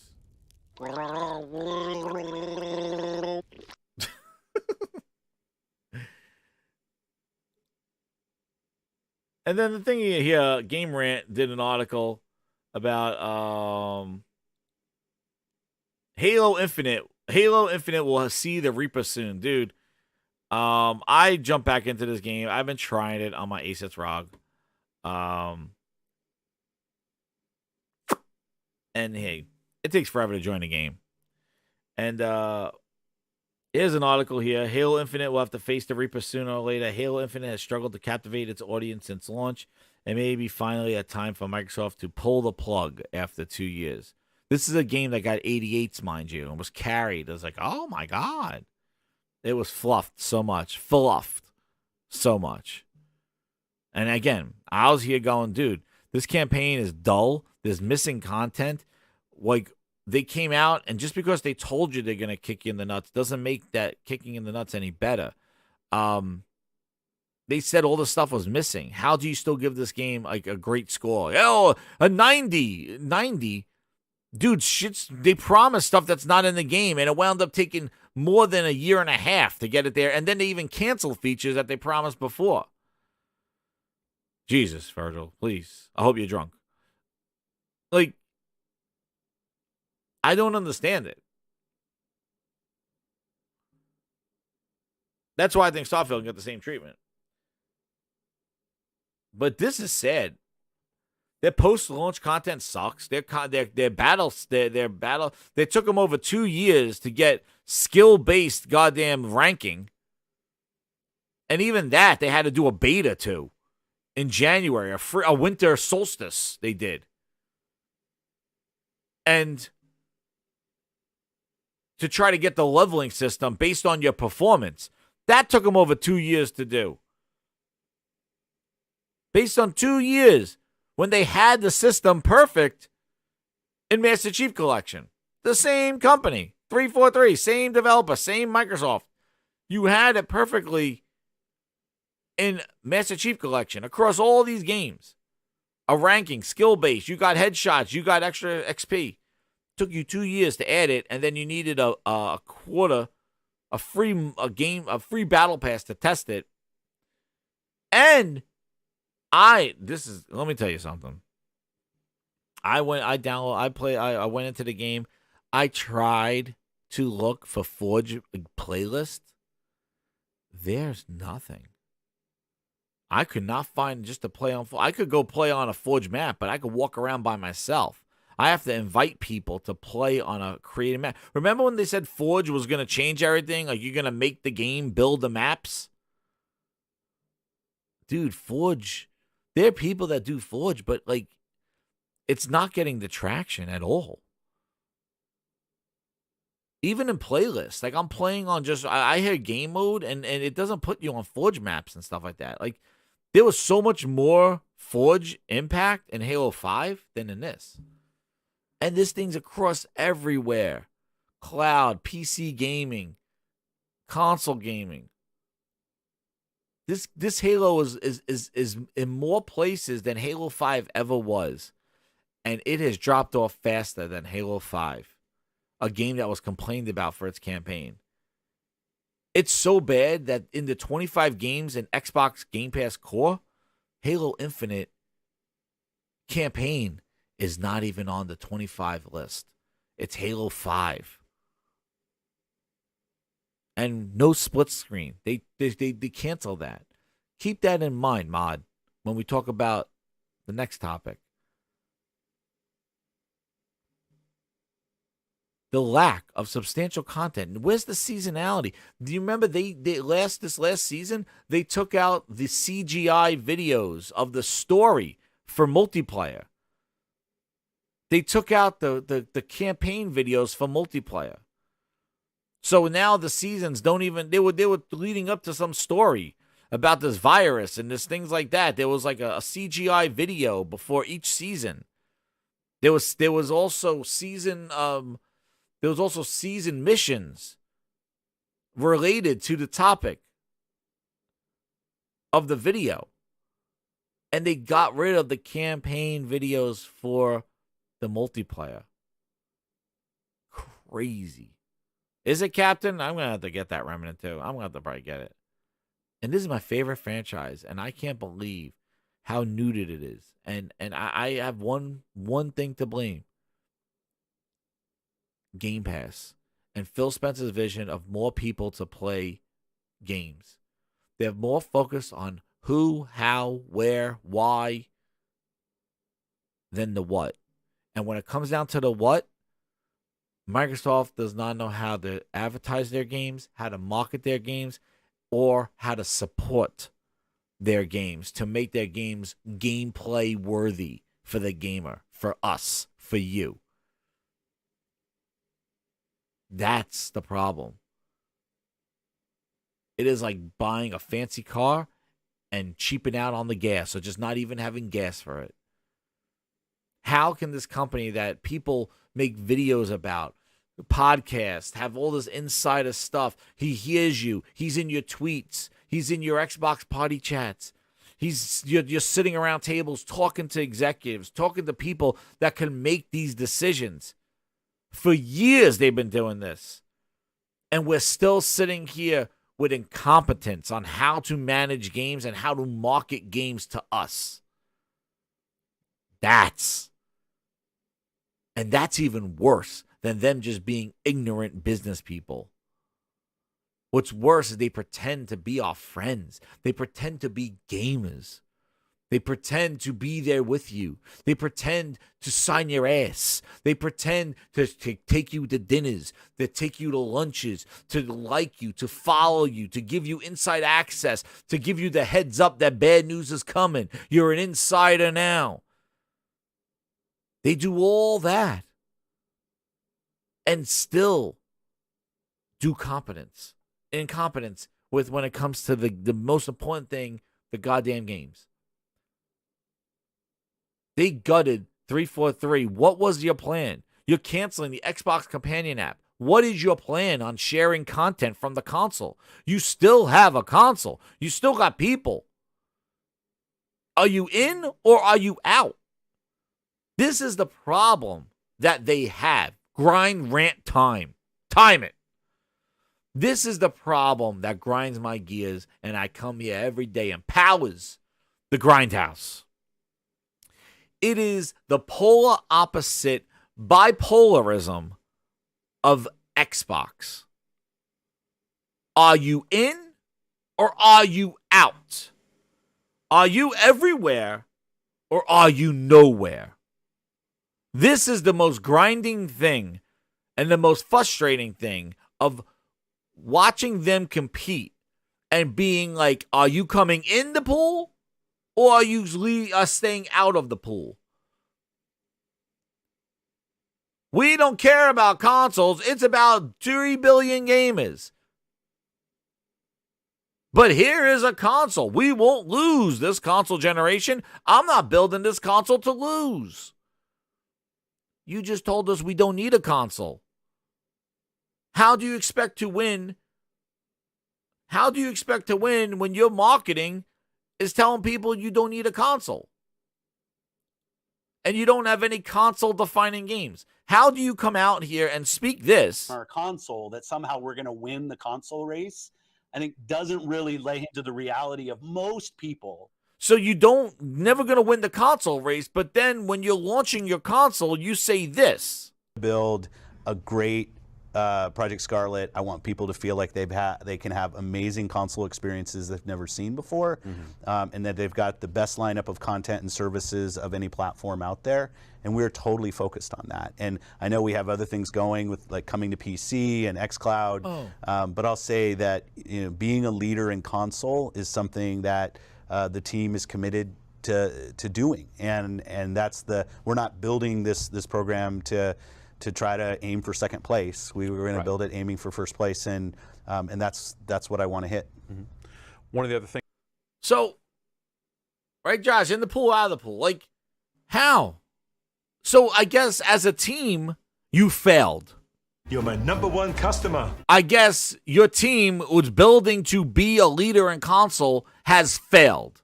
Failed. PH failed. Oh no! We suck again! So you failed. If you're not building for second place, you're not even going to win with games, you just said. So you failed. What is it? And even in that interview, you go on and say, yeah, I know we're doing stuff with PC and oh, that stuff is like under the bridge. Like, oh, yeah, we're doing that stuff. Oh, yeah, we're just doing, oh, yeah, we're doing PC clown. Yeah, we're just doing that stuff. Wait. Oh, now that's just like shit under the rug? How do you say that? But then you're like, but cloud is the future, and PC gaming, you get these features for free. The console dude's got to pay for it. Hey, guess what? We got a service for you. It's $11 and it has less. $10 and it has less. You got 25 games. No more games of gold. You're done. But you don't get Game Pass. I guess you failed. You're not making this to lose. Well, you made it and you lost. But how do you talk like that And then saying, well, Samsung TVs, you don't need a console. I don't care where you play. The rubber's hitting the road, dude. You're getting outsold 2-1. How? You going around saying, like, you can't have your cake and eat it too. Are you in this to win it? Are you in this to compete? Or are you just not in it? And that's the most frustrating thing. It's like, whatever side of the bed Phil's on. It's like, well, he cares about the console, but then meanwhile treats the console like second class. Like, well, PC has the better version of these games. The console doesn't get the 30-day, it gets 60 frames. And what's crazy is that they had Xbox Live. They had Game Pass. They had all this established already. And then Sony comes knocking on their door last month, scot-free. Sony drops the PlayStation Plus. Boom, boom, boom. All three of them have online. Here are the games. Great games getting launched in it. Supplemental service. Oh, and by the way, here are bangers. We're still doing that. Oh, and here's some PSVR 2 while we're at it. Oh, and here's some classic games with trophies implemented from the PS1 generation. Microsoft stopped its backwards compatibility. Sony's lacking on it, but hey, what they've done, they're doing. All right? Twisted Metal and emulated, with trophy. Hey, dude, it is what it is. And look what they're putting in Game Pass. Yeah, you got a Starfield in there, but you got a bunch of months where you're just like, A bunch of weeks, it's like, is this the high quality triple? Where's the big AAA games? They haven't got them. We are waiting on their first party. But again, this is not a Game Pass conversation. This is like, are you into, you can't say like, well, I don't care where you play, and then say, well, we suck in console sales. Like, that's where it goes to the frustrations with Starfield and all this other stuff. Are you trying to sell your brand and your console? Or you just like, oh yeah, well, 4 million people played. Like, Satya, his last freaking thing was saying there are more hours played in Game Pass. He won't tell you the new subscriber numbers, but he said there's more hours from players in Game Pass. What are we doing here? We're counting hours? Hours, minutes, seconds. That's your new stat now? Or more hours are played in Game Pass. Huh? Does that include downloading games? Are you counting hours of downloading? Nope, Rumble, no. The patch was not there. But like, I just don't get it. The frustration of back and forth. You either in it or not in it. Like, you can't have both. Like, you can't be like, well, I expect the game to be in Game Pass and it's going to sell great. No. Game Pass cannibalizes sales. You said that yourself. So how are you sitting there with a straight face going, you could buy the game, or yeah, you can, but most people are going to subscribe to get it if you are creating suspect to it. And this has always been my take on like why Microsoft doesn't show the games. Because if they create more uncertainty about the game, more people would most likely subscribe. See, this is the point. If they make you sus about a game, you're more likely to experience it in the service to test it out. If they show you this game like Sony's doing, going, I got to buy this game because I am sold on it, that doesn't help out Game Pass. I guess they don't want that. So what they do is they keep you in the dark. They shroud you because they're not trying to sell you a $70 product anymore. Instead, the more uncertainty or the more kind of like it is what it is a little bit will make you want to maybe, let me try out Starfield and Game Pass. It's a strategy to kind of coerce you to the subscription, right? They could put it out there for $70 all they want. People may buy it. I think most people will in Steam. But if you create some doubt, more likely people will go subscribe to play it. They won't just go flat out buy it because you didn't do a good job selling the game. I don't know. That's a speculation there because I feel like that's what they've done. By creating doubt, by doing stealth drops, by kind of like just showing you just enough, they could kind of get you to do that. I'm going to check it out in Game Pass lingo.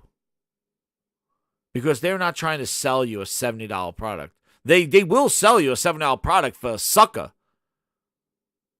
But a person with a mind would probably be, or a consumer would be, hey, wait a second. Oh, I haven't seen enough to lay out $70 here. It's just a thought, yeah. And here you go. Back to the Halo after that rant.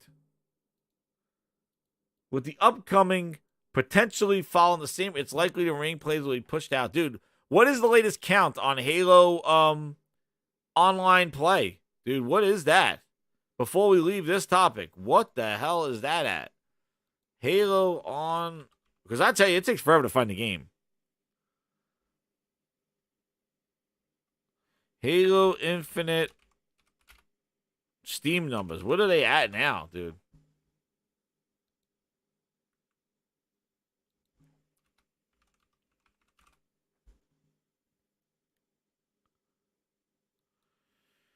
Let's see this. Yeesh. Well, they're higher than Redfall. That's good news.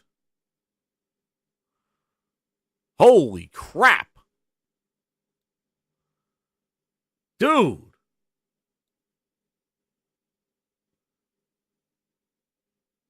They are like...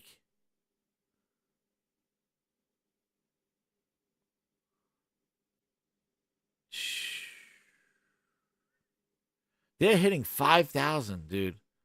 Wow. Shout out Robert Lawrence gifting 2 subs.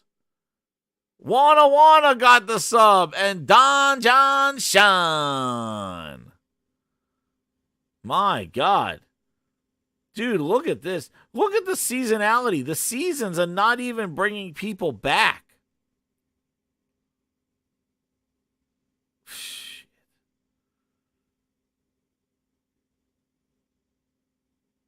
This is... You just made the list! My gosh.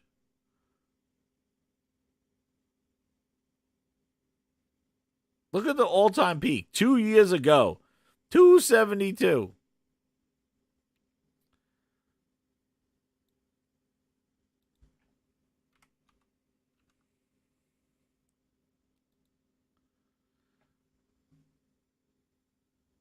You just made the list! 272. Jesus. You want to see something even worse. This. I guess we found out. This is just... And then you can say, oh, Halo's a 2-year-old game.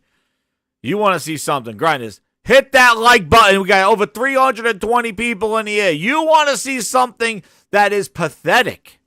You want to see something that is sad. You want to see something of like Phil Spencer got the balls to go on stage and pretend to get a reception like he did after releasing this. You want to see this. I think we got 3 of them in our chat that are in here. Hit the friggin' like button. What are we at right now? Because I'm going to show you something that you're gonna need Google goggles here. What do we got here?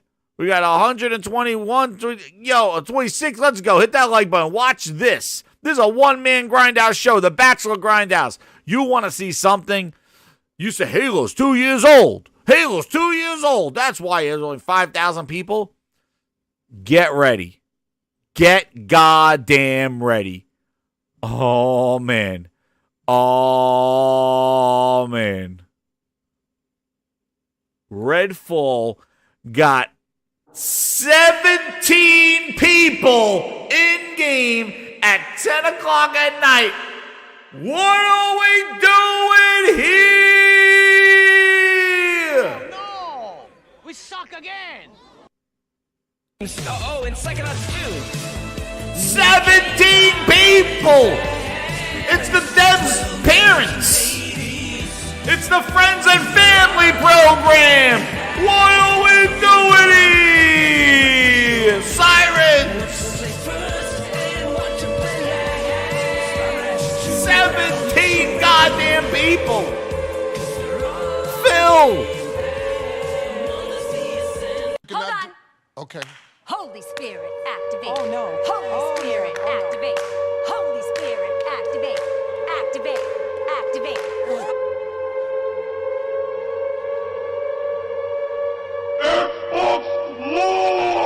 One of the things I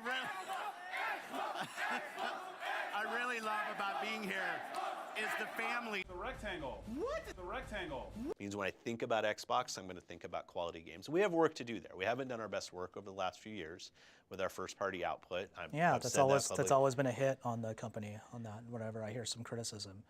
Yeah, I don't know if I'd say always. Like I think we've gone through times. Sir, do we get the win this time? The rumors are true. We have received a small quantity of the action figure known as Turbo Man. I am not going to ask you people to be quiet again. Do you hear me? If you're not one of the lucky few, we have plenty of Turbo Man's faithful pet tiger booster in stock. We don't want it! We don't want it! It's goddamn flute time. 17 people. We got 3 of them here. That means you guys are playing Redfall and sitting in the Grindhouse chat. This game came out just a few months ago. And by the way, this was the one more thing in last year's show. You, Roger, enjoy your 14 other buddies in there.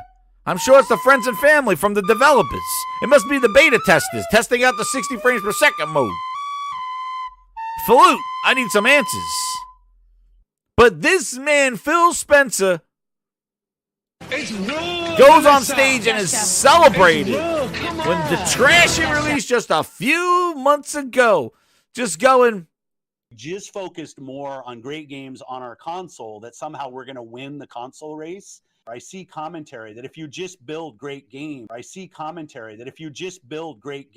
our console that somehow we're going to win the. I see commentary that if you just build great games, everything would turn around. It's just not true.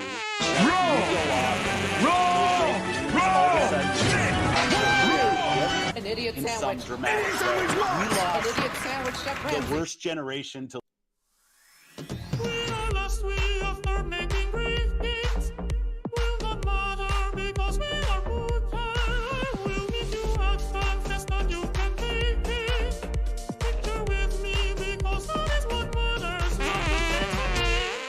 Where's the lamb sauce? The 3 of you are pathetic. You don't care. I care, You're Chef. way behind and you haven't got a fucking clue. Can we work together as a team? You're done. You're washed. It's over. Can you goggle my balls? Goggle my balls in your jaw. This is the remix. End of the line. 7 goddamn people. 17. You kidding me?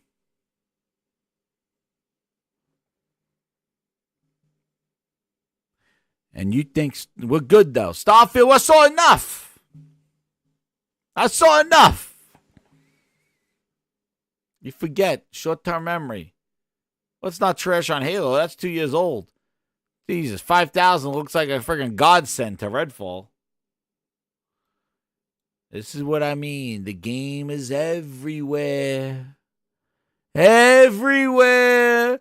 It's on your phone. It's on your Samsung TVs. It's in the cloud. It's on the toilet. It's at 7-Eleven. It is everywhere. It is on everywhere. Oh, man. We got some more grinders going. We got another game that's everywhere. Oh, man. This game. Holy Jesus. Minecraft Legends, a game that just came out in June. Sergeant. 15 goddamn people. This is pathetic. And people have balls to say Ratchet and Clank are doing bad on PC. It's 15 people. What's Ratchet and Clank at? They said that Ratchet and Clank wasn't doing well. That's Minecraft for everybody. Let's see. It said Ratchet and Clank. That was news. Well, Ratchet and Clank's at 3,500 right now. Minecraft Legends at 15 people. That is the friends and family program. The devs' parents, their cousins, and former roommates all playing those games. Shh. But they're everywhere. Yeah.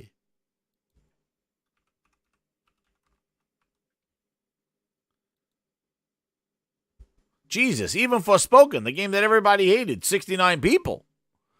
You're talking 17 people. Go find me a game on Steam to go play a Redfall. These are single-player games now. Minecraft Legends and Redfall are multiplayer games. 17 people. 17 people. Multiplayer games. Go find the. I got it on Steam. I didn't buy that shit.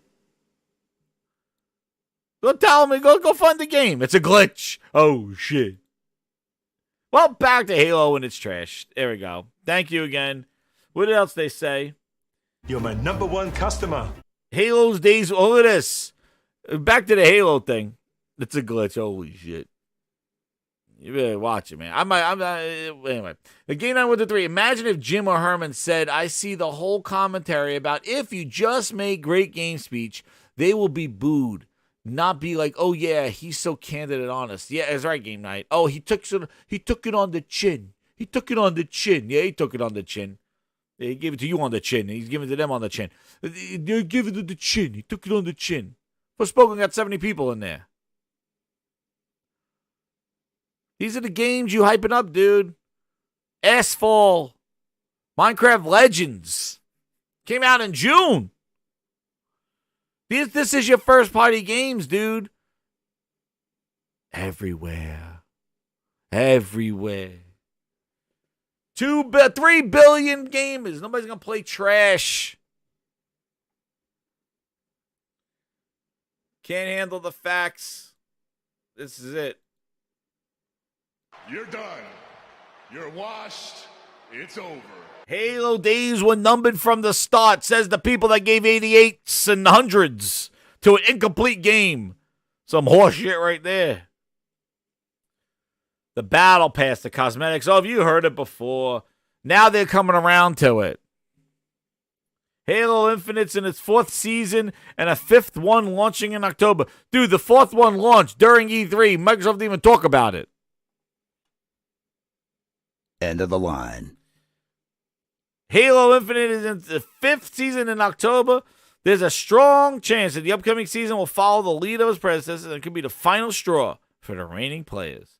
The studio is allegedly looking into the future of Halo, which, yeah, well, I don't know if that's true. That's right, I hurt them. I showed them this is what their games are. This is where their games. Meanwhile, people are jerking around going SSDs and HHDs for Ratchet and Clank. But meanwhile, Redfall's sitting at 17 goddamn people playing the game. Minecraft Legends launched after that. Those are your 2 most recent first-party games from Microsoft. Minecraft Legends and Redfall. 2 multiplayer games. They got 15 dudes in there. Goddamn friends and family. That's what they got in there. They got the friends and family playing it.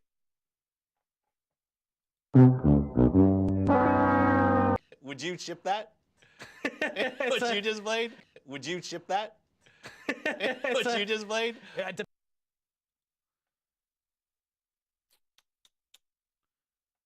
Now, we cool our tongues. I didn't get into the PS5 beta yet, but let's see what's in the PS5 beta. That came out. Microsoft's taking stuff away. Yes, and Forspoken has 33 people. It is not a multiplayer game. And it also came out in February. And it was hated on. Because people wanted to hate on it. I like the game. I'm surprised there's 33 people playing it, considering all the hate that it got. But hell, not online. You want to go play a game on Redfall, good luck finding 17 people across the globe on Steam. And Minecraft Legends got 15 dudes, and that came out last month. So we could count people all you want. You want to talk about first-party games. There's your first-party games. And Redfall was one more thing. January, thank you, Josh. Redfall Forspoken came out in January. Yeah. So in this PS5 beta, as Microsoft's taking away things, Sony adds to the PlayStation new accessibility features. You could use the other controller for accessibility. Assist controller, use assist controller as your main controller. Use second controller to assist controller, let you and another person use two controllers as if they were using a single one. This feature is available when using a DualSense wireless controller. That's interesting. UI haptic feedback. Now you have an option to turn on haptic feedback when navigating your PS5 on your DualSense, Edge, or PSVR Sense controls. So that's interesting. Haptic dashboard. They need the video dashboard though. They need like the animated backgrounds. They need that. Xhawk, don't hold your breath, man. I'll put you right near those bowls if you want to. Support for compatible Dolby Atmos enabled audio devices. So 3D audio powered by Tempest can now be enjoyed to those that own Atmos systems through HDMI, soundboards, TVs, and home theater systems. I have to try this. It renders to Dolby Atmos audio devices in use. So now it'll send out a Dolby Atmos signal for your Dolby Atmos stuff. Interesting. I'll have to turn that on, see how that works. Because, yeah, it didn't have that audio format. It was only going out in linear Dolby audio. Gotcha. And now social features. Wow, look at this. The party UI update. Now you can invite a player into a closed party without adding them to the group or creating a new group. That's good. Additionally, players can now send an open or closed party invitations to the group. So it's almost like similar to just like a party chat. You don't have to invite people there. I like this, the share screen preview. This one's pretty cool. If somebody's sharing a screen, it will you can see a preview of the image on their screen share as you're going down, man. Screen sharing and share play are freaking awesome features that don't get talked about enough on that one. They're actually, again, we come to the whole like sharing screenshots, sharing, videos and even Share Factory and PlayStation, a full video editing system that they keep evolving. It works great on PlayStation 5 and Share Play. Like, these are great marketing tools or great tools to get gamers engaged and people interested in a game. For just free marketing. It's just like, hey, you have a question about a game or you want to check it out or watch it. You don't have to host a stream on Twitch or YouTube. You can just basically just have somebody share play it and watch it. Or you could even control it. My son uses it for some of his friends, even ones that play on PS4 don't have it. They could play the game through SharePlay. So like he'll have the game on PS5 and he'll share play with his friend. They're playing FIFA that way. He only has a PS4 and doesn't have the FIFA game. SharePlay is pretty awesome, dude. I think it's pretty good. Game Hub Tournaments file, so they'll have that. And just ease of use stuff. Search for games. Now search for games within your library. And then game help improvements. These are interesting here. In addition to in-progress activities, you can now see available, previous, upcoming completed activities. Oh, okay, cool. That's another feature too. The help with the clips and stuff. Exactly, Nick. Yeah, exactly.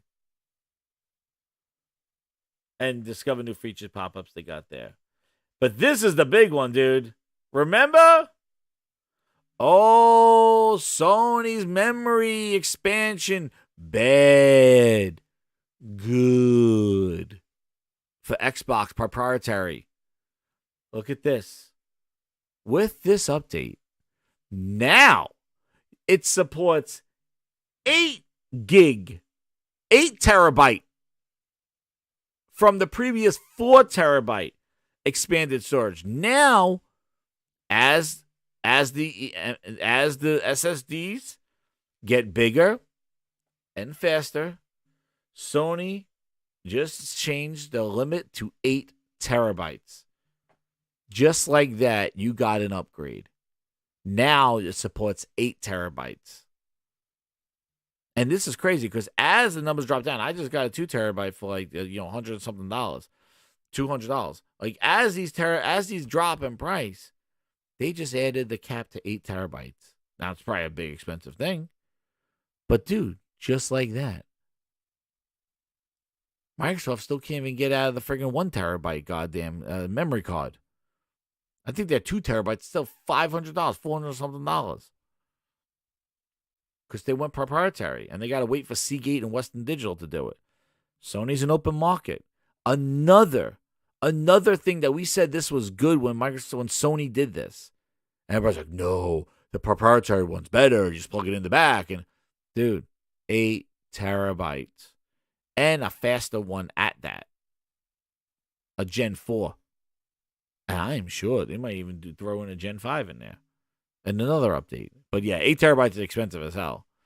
But again, what it's doing, Nick, is that it's future-proofing the console. See, at 4 terabyte, Ron said, 4 terabytes, $300. But it's future-proofing it.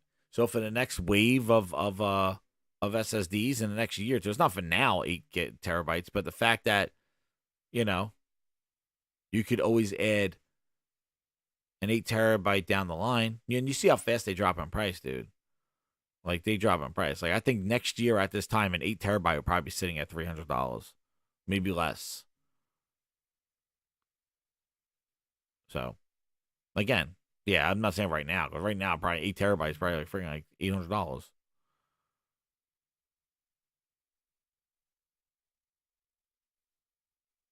Oh, wow. So Toolman says $280 for a 2 terabyte on an Xbox. Jesus. Well, that's what and it came down a little bit, too. Crazy. Meanwhile, what's hilarious, Toolman brings up a good point. You know what's hilarious, Toolman, is that now they're selling the Series S with 1 terabyte in it, and that console launches in September. Isn't that crazy? For $350. They increased the price of it.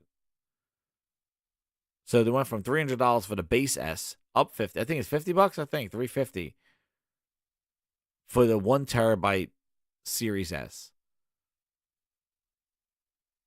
So they're giving you another console.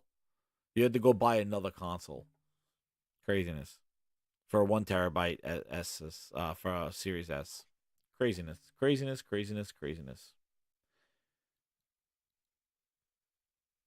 Black Booster. Speaking of Booster, we come to our final thing. And this is the we'll start off. I'm not going to say anything. I'm just going to let the devs do the talking.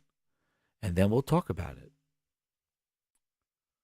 But this is really cool. Hear this. Let's make sure this is the right one. I'll do the full one. No, that's not the one I want.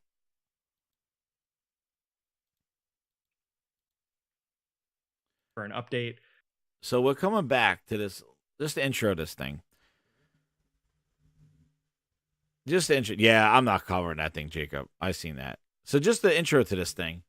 This is Larian Studios, who's making Baldur's Gate 3 on PC and on PlayStation 5. The Xbox version has no release date. It is in the works, but this is coming up, right?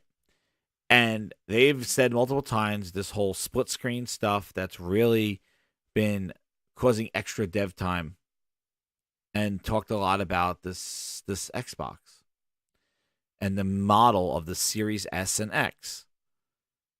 And we'll let him play, and then we'll talk about this thing. Last time we left off, I think it was issues with the Series S and that Xbox was getting involved. One thing before I get into to help out. So before where are things at? I get into this thing, the main things I want you guys to look at, hit that like button, everybody, to the main topic here. The one thing I want you guys to look at, watch the reactions of when they speak and are bringing up issues with the X and frustrations and things with the S and frustrations. This covers the last week when we talked about how the S is being left behind. This is just more proof of this. But watch his facial expressions, his agreement, his shaking of the head and nodding, or like looking away. Like, watch his reactions when they are bringing up the issues of the Series S, and tell me if they are positive or negative or agreeing with what they're saying without saying it. Just watch his reactions as you go through the video. We left off, I think it was issues with the Series S, and that Xbox was getting involved to help out. So where are things at? We have split screen and multiplayer.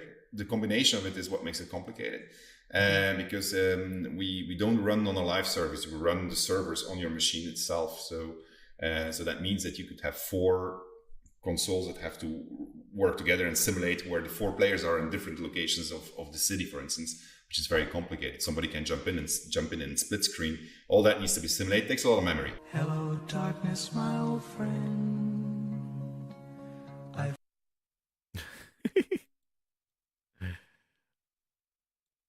Right now, all the focus is obviously on the PC and the PS5 coming out. I was reading some of the news stories about the Series S and Xbox development, and you said that you might have to make some compromises.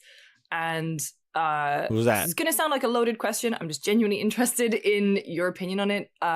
With current gen consoles being what they are, in my head they are Series X and PlayStation 5. Do you think Microsoft having this kind of in-between model and then demanding that features be equal across both is kind of holding back development of games, and we're not truly going to get that next gen until Series S is left behind? But they're not going to leave Series S behind. But they're not going to. They're not going to do that. So that basically means that you know what you're going to be able to do on the Xbox Series. I mean, it defines the machine, which is fine. I think it's an okay proposition to say, hey, we have 2 devices, we want compatibility across the devices. I mean, so it's a platform thing. What you have to do then as a developer or publisher is decide, will I be on the platform, yes or no? The majority of people own the Series S, so it makes sense that if you go to Xbox, that it has to work on the Series S. Otherwise, you're not going to be serving the majority of people. So it'd be kind of silly to drop that. But at the same time, I understand. At the same time, it makes it challenging to develop it for that platform. A Colt Eastwood clip, but we know what that's going to turn into. But simply, the Xbox Series has far more advanced and efficient tools available for developers to get the best visuals and performance out of the console that can cost $100 to $200 less than the PS5. My God. That is not even seriousness. That is like a propaganda website now. His stuff is all propaganda. It's not even really. Main things. The memory. And one thing, there's 3 things in here. First one, hit that like button, everybody. First one, the memory restrictions. Having people in different areas and split screen at the same time, and they're doing the split screen on the device itself, not in the cloud, not on the servers. So he says there, memory restrictions. Hello, darkness. Complicated. Somebody can jump in and split screen. All that needs to be simulated. It takes a lot of memory. Split screen. Where do we hear split screen not coming? It took over a year and they canceled split screen. Split screen. Split screen co-op campaign. Where was that canceled in? We just talked about it. Halo Infinite. Thank you, Sergeant. Halo Infinite. Drop in, drop out co-op, split screen. They had online co-op, which took them over a year to implement, but they stopped the split screen co-op. The same issues that he's talking about. Halo stopped, like, for something that was promised by Bonnie Ross, as we will not do that. He is having the same issue. Split screen, drop in, co-out locally on the machine. Wow. And he says it's a memory issue. Tell me why it took so long for Halo to implement co-op, but then change their priority and not introduce split screen co-op to Halo. Because it was going to take time and due to the memory restrictions of the Series S. The Series S is showing why it does not need to exist.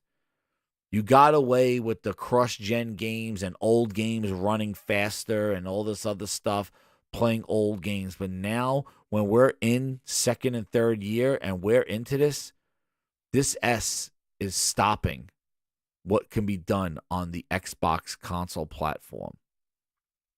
And then they follow up with the question here, where Microsoft having this kind of... He knows exactly, and you see he kind of turns away in disgust when he goes, they're not going to leave the S behind. In-between model and then demanding that features be equal across both. He's agreeing. They're demanding that the features be equal across both. You can't have one without the other. Another thing. Remember, these are things that Microsoft got screwed with the 360. Microsoft was requiring Xbox Live Arcade games to have some sort of Xbox Arcade Live, remember the developer from, good old Mr. Blow, Jonathan Blow. Remember him? Jonathan Blow with Braid. And when the launch of the PS4 came out. I know, pause. But this guy came out very heavily about Microsoft's policies. And they got The Witness exclusive. Remember, The Witness was launching on that thing, on the PlayStation 4, because of the issues he had with the 360, because of Microsoft's stipulations. I'm trying to find what he had in this quote.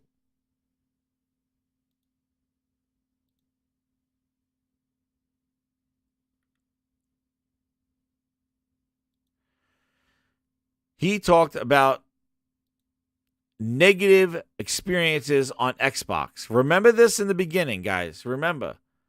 Jonathan Blow talks about massively negative experiences for Xbox. Coming off my last game, Braid, I had a mildly unpleasant experiences with other platform holders and things. It came to 360 only and was ported to another system, PS5, by others later in the year. But I saw some of my friends who had games in a year, and he goes, 2 years later, massively negative experiences. And that's why he put his game on the PlayStation first.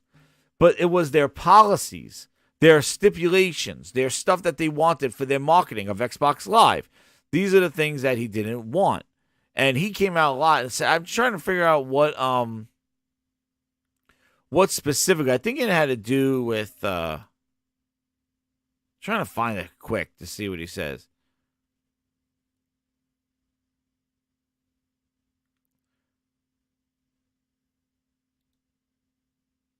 But Braid was an Xbox arcade game. Jonathan Blow, no pause.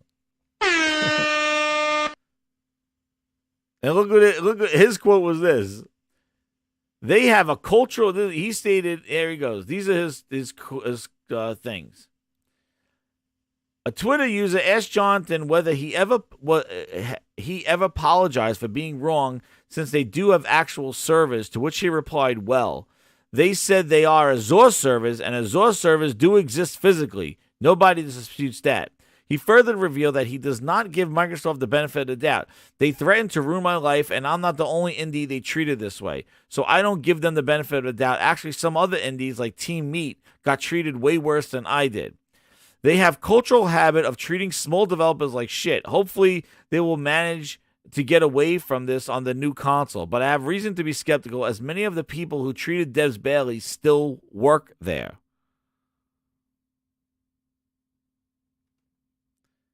Their policies. Their policies get in the way of the games that we experience. This is the problem. And here it is again. Their policies of the Series S and X making the Xbox not the platform to play on and willing to be skipped. That's what he's talking about here. Look at this. Is kind of holding back development of games, and we're not truly going to get... Look. Holding back development of games. The dude looks to the right. I thought he was looking at the PR dude. No. Looks to the right. Get ready. They're not, lots has discussed. They're never going to leave it behind. That next gen until Series S is left behind. But they're not going to leave Series S behind. But they're not. See? They're not going to leave Series S behind. This is a developer talking. You want to talk about all these influences and all this other stuff and the fancy, all this stuff. These are devs talking, and this is not the only one. I showed you tons last week about developers complaining about the Series S and what it's doing to Xbox, the console. But the problem is these same influences, these same clowns that celebrate the Series S, and I said this on my channel years ago. This is why I bring this up, because I said this. Why are you celebrating the Series S? That was a booster box. That is going to hurt you. You want the install base to be X first, S later. You don't want the S to be the premier console. You don't want the S to have a rebranding and a 1 terabyte hard drive and launching in September. You don't want that. You don't want these idiots, these Xbox idiots were out there celebrating the S, going, oh, the S is great. Do it with Game Pass. It's wonderful. I'm like, you idiot. All you're doing is doing the demise. When a developer looks at Xbox, and I've said this so many times on here, when a developer looks at Xbox and sees the install base going, wait, the S has more people than the X. We can't ignore the S. I said this. I'm like, that's not what you want. You want the X to be the lead platform for development of Xbox. You don't want the S to be the lead one. What is the ratio? He says it right here. They're not going to leave the S behind. I said this goddamn year and a half ago, as soon as they announced the friggin' thing. Since 2019. I've said these same exact things. And these dopes sit out there and they basically go, whoa, no, the S is great. It's for the kids. It's for the kids. It's like, no, you dope. You don't want the S to be the lead console for Xbox. You want the X to. And these assholes are celebrating sales and Game Pass and cheap-ass gaming. Budget bullshit, basic baby-ass gaming. Buy a Series S and go buy Game Pass. Cheap-ass gaming. Well, cheap-ass gaming is going to leave you with no goddamn games because everybody's going to skip your ass. Because nobody has time for that. They don't have time to waste on a slow install base on the weakest console and compromise. You see what he did here? Going to do that, so that basically means that you know what you're going to be able to do on the Xbox Series. On the Xbox Series. See? Ooh.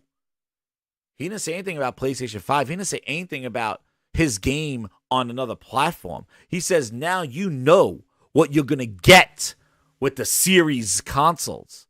You're going to get the lowest common denominator, bitch. That's why scalability my ass. There's no scalability, dude. You could scale some old-ass games and call it a day, which that's what hyped your channels for a couple of years. But now we're in the next gen, dude. Now we're here. This is when the games are getting... This is the reason why... They make new consoles so developers have more tools to make better games. Why would you make a new console and have it weaker? The whole strategy made no sense for developers. It made sense for stupid-ass Phil Spencer getting clapped and kissed and hugging babies. Love him, right? His strategy didn't benefit you. His strategy was cheap-ass gaming. And that's what you're going to get. Cheap-ass gaming. And you're going to get games later. You're going to get... And then you want to know what's crazy? This is Larry. This is a third party talking this shit. But we see the facts that first party at Microsoft is facing this as well. Halo Infinite dropping features.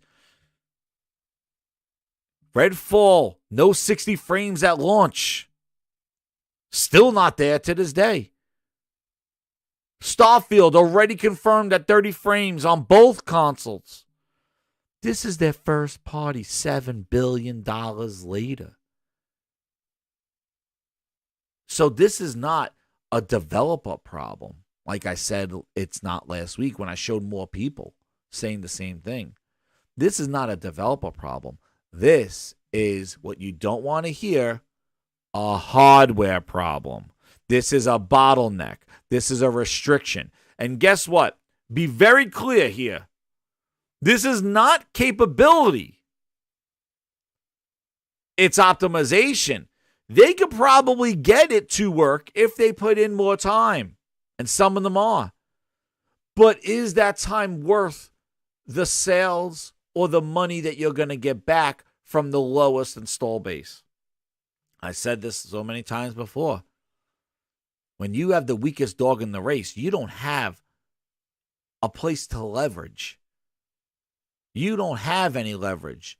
If Microsoft was the lead platform and they were in number one selling 40 million consoles, if that was Microsoft saying we're 40 million strong, devs will be more willing to make the extra sacrifices to compromise, to put their games on the platform because their install base is so high. But when you are failing, when your install base is low, and your console sales are low and dropping 15%, 20%, it's dropping every quarter. You don't have a dog in this fight, Microsoft, with Xbox. You have no leveraging at all, unless you want to pay through the goddamn nose. And even then, is it even capable? Because we see first party who has unlimited budgets and games going in Game Pass still struggling to get features out at the same pace for both of them, that they're canceling features totally.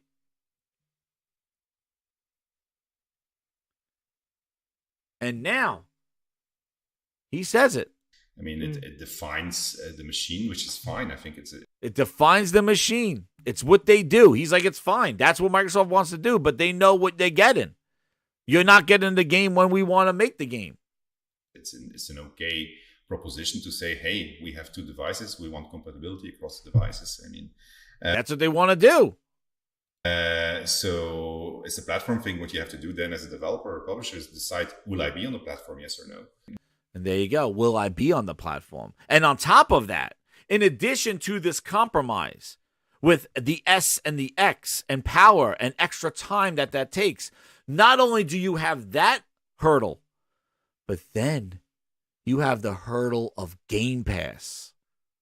Another hurdle blockade of, do I put my game on Xbox for $60, $70 thinking it's going to sell when Game Pass exists? These people are paying a subscription. They're paying for these games that they're already getting their service. And are they going to buy my game? So the two hurdles, the power differential and the time it takes to put on an X and an S, the install base is the lowest. And the third hurdle, there's three hurdles. The third hurdle is the game going to sell there with Game Pass and their expectation that this game should be in a subscription service? And tell me, as a developer, those are three goddamn hurdles that you are just like, I'm not dealing with that stuff. I'm not dealing with those headaches. Cold pop. Cold pop. Ain't nobody got time for that. Ain't nobody got time for that. Ain't nobody got time for that. Ain't nobody got time for that. Then I ran out. I didn't grab no shoes or nothing, Jesus. I ran for my life. And then the smoke got her. I got bronchitis. Ain't nobody got time for that. Ain't nobody got time for that. And then the other caveat is what he just says here. And this is what idiots have been celebrating for the last 3 years. Xbox is doing great.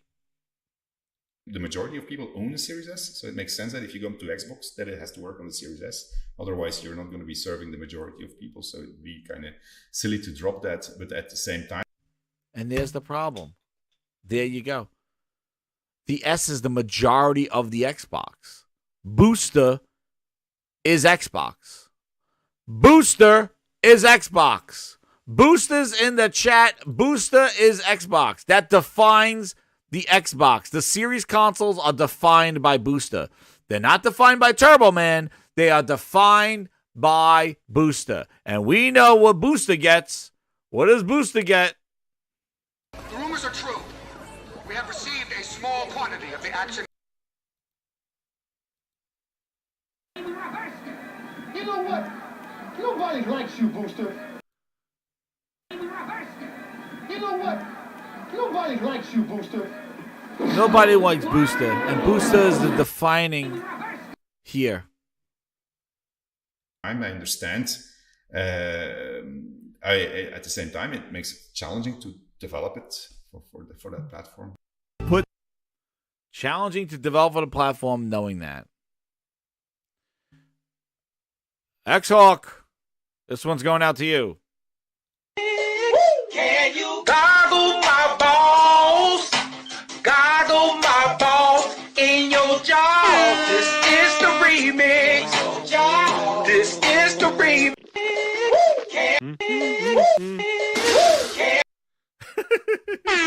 He goggling those Phil Nesses.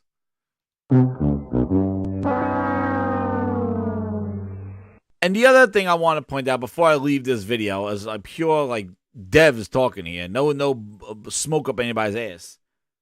Listen, All that. Watch when she says compromises need to be made. Simulate takes a lot of memory. Screen and Series S and Xbox development, and you said that you might have to make some compromises, and shakes his head. Yes, compromises. Wow, scalability. Compromises. Who said that before? Done. And you could say lazy devs. Gotta go up. Lazy devs. You can say all you want, but guess what? This is Microsoft's strategy for going to bottom dollar gaming and making our hobby cheap. And they're not making it cheap for our benefit. They're making it cheap at its demise. They're making games cheap. They're making quality cheap. And they're selling you cheap-ass shit. And then trying to get you excited for cheap-ass shit. That's what they're doing. And that's what I don't like. You want to play inexpensive games, fine. There's times where you want to play a $1 game or two, fine. But their whole entire positioning is cheap-ass, low-cost gaming to get you to pay on the back end or pay Phil Spencer and Daddy Satya with your service money while they feed you horse shit and take stuff away from you. That's the problem. That's the problem. Bottom dollar gaming. You're done. You're washed. It's over.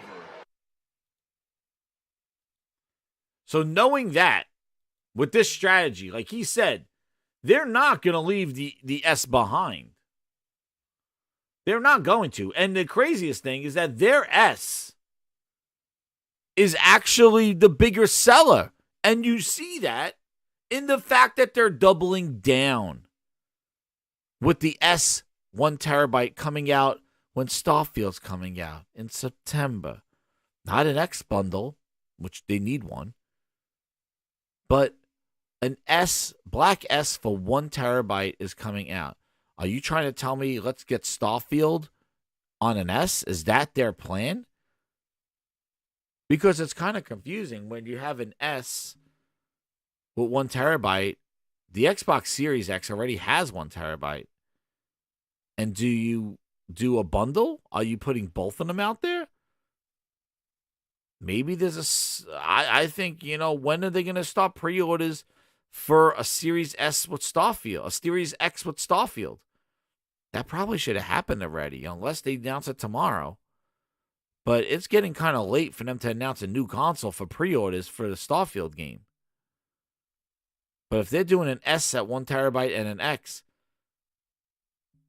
Now you sit here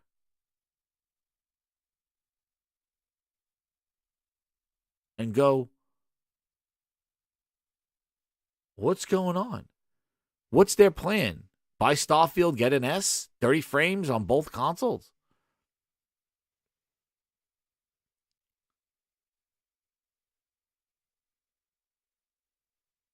What's going on?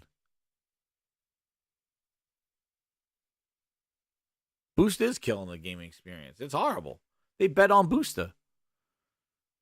It's supposed to be nobody wants Booster. And then to say, like, you can't find X's or the X is hard to find or whatever it is. The sales are dismal already, but of your dismal sales, Booster is the one that permeates between the. It's the worst case scenario. You could say we're low on sales, but at least your lead platform is the one that's selling the most. And you know what's funny is that even Phil, I thought this was shady too, like when he said it. And you want to see something? Dude didn't lie. But another Phil Spencer quote, which shocked me. He said this on October 16th, which was pretty crazy. Right before the Xbox is launched, Phil Spencer dropped this little tidbit of Phil Ness, and I thought it was the wrong thing to say, especially since the consoles weren't out yet, and you're already setting a precedent. And considering you talked about Project Scarlet for the longest time and the power of the system, to then, the month before launch, undermine the Series X. Look at that. Is that something that you say before the launch of the most powerful console ever? Hit the like button, grinders. You see? Phil Spencer thinks Xbox Series S will end up outselling the Series X. Xbox boss said price really matters in the long run. Remember when he said that?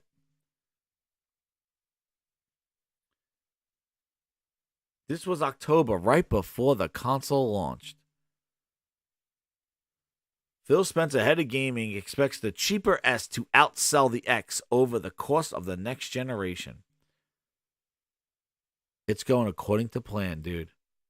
Right according to goddamn plan. Right, Wild Wolf, imagine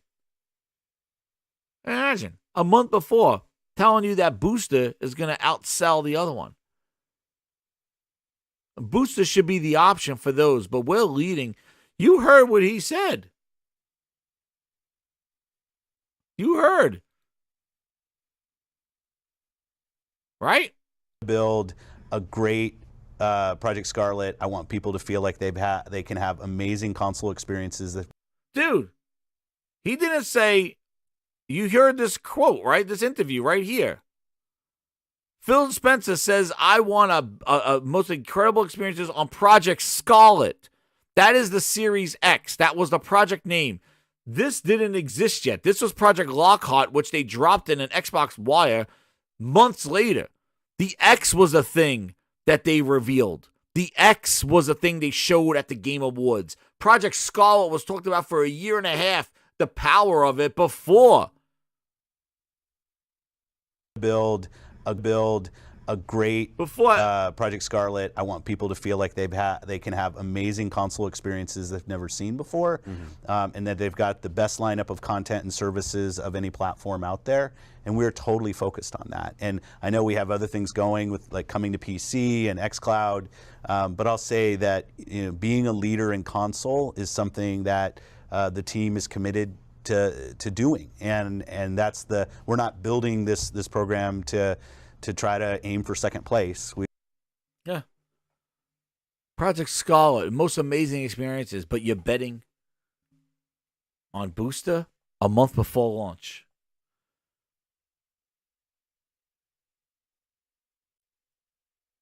While Spencer expects the X to be the bigger hit with early adopters, he told Kotaku, I think over the generation, our expectation will be that the price really matters, and you'll see the Series S sell more.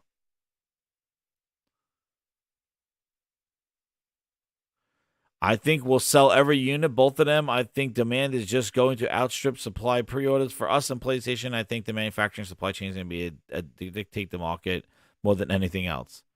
The supply chain. But what is your plan with having the weaker console be the one that's going to sell the most in the generation? What your plan is? You really think that this S was going to hold its own? 5 years in, 3 years in, right? Geraldo Nunez, a 500p. Like, you really, you can't do split screen with the memory. Like, what games do you think people were gonna make? Did you think they were all gonna be indie games or cross-gen games? Like, what did you think? You really think the S was gonna hold its own for the next 5-6 years? Your S got hung in there for 2 years with cross-gen games, probably because of supply demands. But it's done, dude.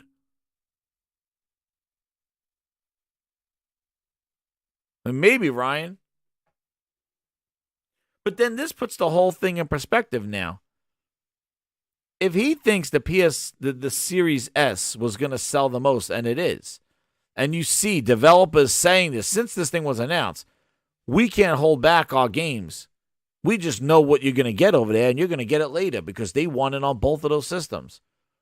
What does this do now that a PlayStation 5 Pro comes out next year, and now a Switch Pro is rumored to come out as well?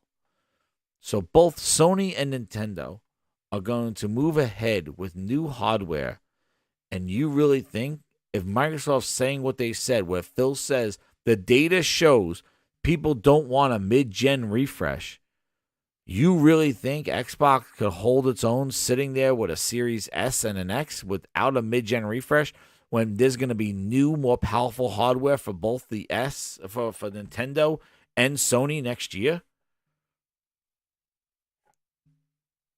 But you want to know what? Don't let me tell you that that's going to be an issue. Let our good friends at the DF, if they're not delivering a similar at the good old DF, tell you. It also puts Microsoft in a bit of an awkward position if they're not delivering a similar kind of enhanced machine. I mean, Microsoft's whole business model seems to be shifting. The hardware is no longer the focus, right? So I think they can certainly get away with not releasing a competing machine with this. And this is the wishy-washy stuff. Microsoft, they always use this as an excuse. Microsoft is shifting their focus. Hardware is not important anymore. Well, then why are they releasing a Series S in black with a 1 terabyte hard drive? If you just want out, then get the hell out. Stop jerking people around. Stop pussyfooting around. You want out? Then get out. Why are you selling a black console with 1 terabyte of an S? If they don't care about the console space, that's what they're telling you. But they're still releasing another console. This is where the confusion lies. Especially given that they already have 2 machines in the market, adding a third one to the mix, I think, would be challenging, especially for developers, right? Because then, presuming this is real, that would mean 5 bespoke current generation consoles, which, yeah. Yeah, there's an interesting discussion adjacent to this, which is what is happening with Xbox hardware at the moment. It doesn't seem to be having a lot of momentum being put behind it, right? I mean, hopefully the software will drive that momentum because they've got some great stuff coming up. But, you know, it's like your Furious fanboy mentioned last week, you know, they don't seem to be doing much with that opportunity when it actually comes to hardware. And, yeah, it's actually seems to be quite tricky to get an Xbox at the moment, suggesting that they're not focusing on getting hardware out there, which is problematic, I think. But yeah, I mean, that's a completely different discussion. Mm-hmm. The concept of Sony releasing a Pro console and Microsoft not doesn't look great. Yep, it doesn't. Doesn't look good at all. That's why what I said on the show last week, a PS5 Pro, and now the Nintendo one rumored as well, but a PS5 Pro coming out is going to stretch Xbox really thin, and it's going to look like they are not in this thing at all, and they're going to be even more irrelevant. Maybe they come out with a refresh that has a better, more memory or something, like more internal memory of a SSD or something like that, like a 2 terabyte Xbox, and say that's their mid-gen refresh. But if Sony's really going to drop a more powerful console and then use their first party and get like better fidelity, almost PCS kind of like 4K 60 and some of the things, if they can do that, that's where I see a Pro going. It's just that it takes your performance mode now and that turns it into a fidelity mode. So whatever we're getting in fidelity now, a 4K 30s are here and go, we should be getting a 4K 60, and then maybe the performance modes are like, 2K 120 or 2K, with the or varying frame rate or something like that with the Pro. That's what I'm thinking. You just move everything up. But if Sony and Nintendo are in the hardware next year of new consoles, and Sony's selling the way they're selling now, even before Spider-Man at 40 million consoles, and they're going to come out with a slim, a more optimized, upgradable console in addition to a Pro next year, which I said I'll get it on a Pro. I will trade in one of my PlayStations and get a Pro and then see the differences, and if it's worth it, I might upgrade my other ones. And the thing is we're fortunate is that the PlayStation 5 is in high demand. And it will be in high demand, especially if there's a Pro coming out. It's almost like Apple devices. Like they hold their value more so than something that just kind of is not selling and there's no demand for. You trade in an Xbox Series S and you're going to probably get $100 for it, maybe $50. You trade in the PS5, you're going to or an Xbox X. Like if there's no demand, GameStop is not going to take not going to give you a lot of money. They don't give you a lot of money anyway. But what a Pro would do is it will stretch Microsoft real thin. And Microsoft might just be like, just go get a PC. And if you remember, the reason why Sony did a PS4 Pro was to stop people from going to PC. If you remember that.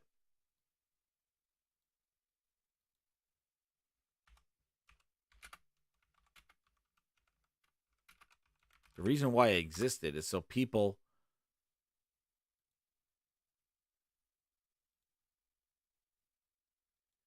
and here he is, ladies and gentlemen.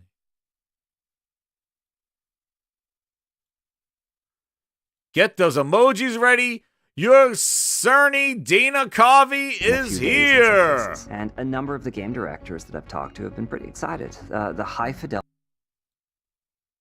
games on PS4 Pro will definitely be closer to their vision. For example, frame rate has always been important to Kazunori Yamauchi at Polyphony. With Gran Turismo Sport, he'll be able to hit 60 Hz at 4K on PS4 Pro.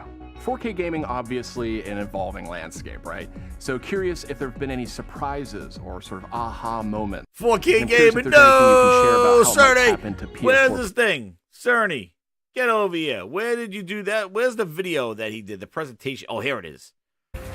Yeah, Cerny putting people to sleep. Here it is. No, he was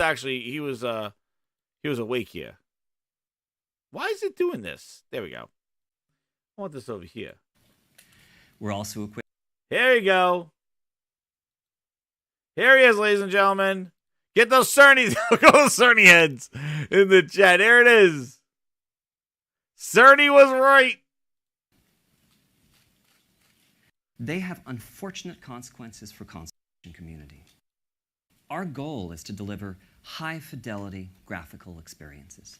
With that in mind, we more than doubled the power of the GPU and adopted many new features from the AMD Polaris architecture, as well as several even beyond. Get him, Cerny! A number of hardware innovations support efficient rendering for 4K displays, allowing titles on PS4 Pro to reach resolutions not thought to be possible on console in 2016.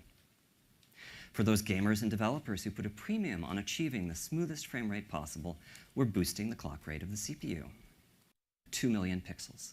4 anti-aliasing algorithms. The results can be astonishing. PS4 Pro is not intended to... Here it is. This is that hardware as a foundation, we were able to realize our vision. And as a result, a vibrant gaming community has grown around the console. PS4.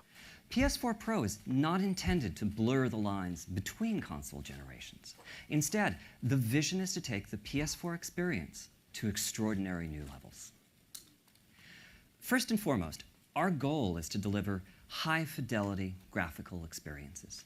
With that in mind, the PS4 Pro today, 1 million pixels, filled with best-of-breed temperament. What did he say? For those of you who blurs on an HD TV set, but here they are crisp characters. As for Spider-Man himself, the texture of the suit is breathtakingly clear in a way that it could never have been before.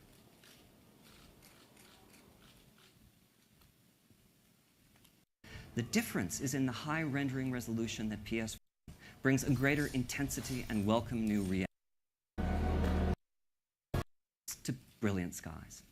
Human vision has different algorithms when rendering for HDR displays, typically involving deeper. But here it is instead, using the full power of HDR. The difference is amazing. HDR gaming. Once again restricted to what a conventional TV can display. So this is utilizing all the detail of 4K, but the luminosity and color are quite similar to what was shown at E3. I'm going to turn on HDR now and show you what changes. Spooderman. Whatever it is that your eye expects to see. Days Gone, man. It was awesome.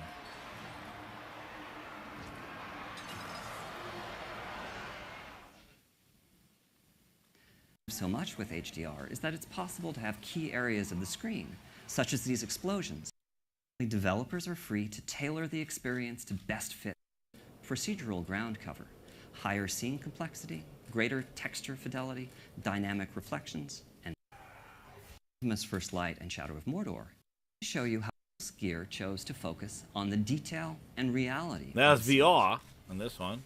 That game was awesome. Which showcases what can be achieved on both 4K and high dynamic range displays. Thank you. And using Horizon, dude. Where did he say it? I think he says it right over here. An industry been supporting 720p and 1080p HD. He says it here about the 1 or 2 million. Brute force rendering techniques can, of course, be used to support these displays, but they have unfortunate consequences for console cost and form factor. Boom. That was exactly what he said, why they decided to use the 4K checkerboarding, cost and form factor, and brute forcing 4K. That's exactly, yeah, that is Anthem LM. That's exactly what Xbox One X did. Xbox One X brute forced 4K. They just threw in a jacked up GPU and brute forced it. And you saw the performance dropped. Where he said he did 4K getting to 4K rather than brute forcing it. Cerny was right again. Cerny's in the chat. And form factor to support these displays. But 4K TVs provide a staggering 8 million pixels of display resolution. The achievable visual depth and detail are extraordinary. Brute force rendering techniques can, of course, be used to support these displays, but they have unfortunate consequences for console cost and form factor. So with PS4 Pro, our strategy has instead been to foster streamlined rendering techniques that can take advantage of custom hardware. When coupled with best-of-breed temporal and spatial anti-aliasing algorithms, the results can be astonishing. The titles I'm about to show you are impressively close to realizing the complete potential of 4K displays. These scenes were recorded in... He did the Cerny-ness, man. He told you, I'm going to give you what you want, but I'm going to give it to you on Cerny's terms, and I'm going to make sure that it works and its performance is there. That's what he did.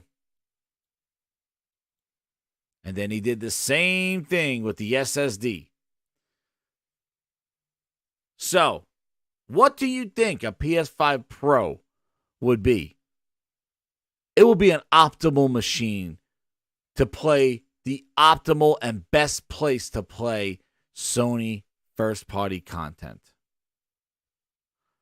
The dude knows what the hell they're doing. And you see it with the PS5, with the SSD and the way it's optimizing, how the games run better. Microsoft's machine struggles. And this is just the X by itself. It could be the S bringing it down, but the PS5 outperforms it. And you could say maybe a little bit of resolution here and there, but when it comes down to it, the PS5, the SSD, what the developers are saying, not what we are saying, but what we're playing, but what the developers are saying is that the PS5 is a better machine to run games. And we see it. There are hitches and glitches, Xbox. Is it the S that's bringing it down? I don't know. Now games whole ass miss the Xbox.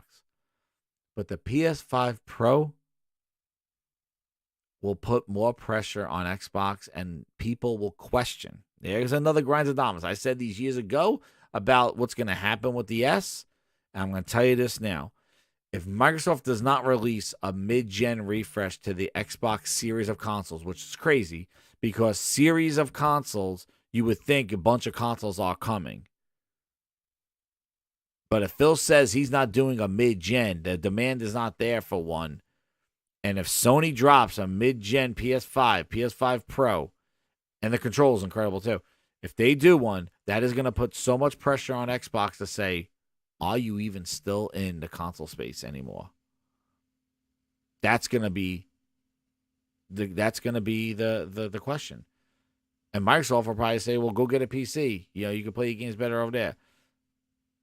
But a PS4, a PS5 Pro will put pressure on Xbox even more so than what it already has. That's why. There's a little bit, a tidbit of just like what you hear and hear.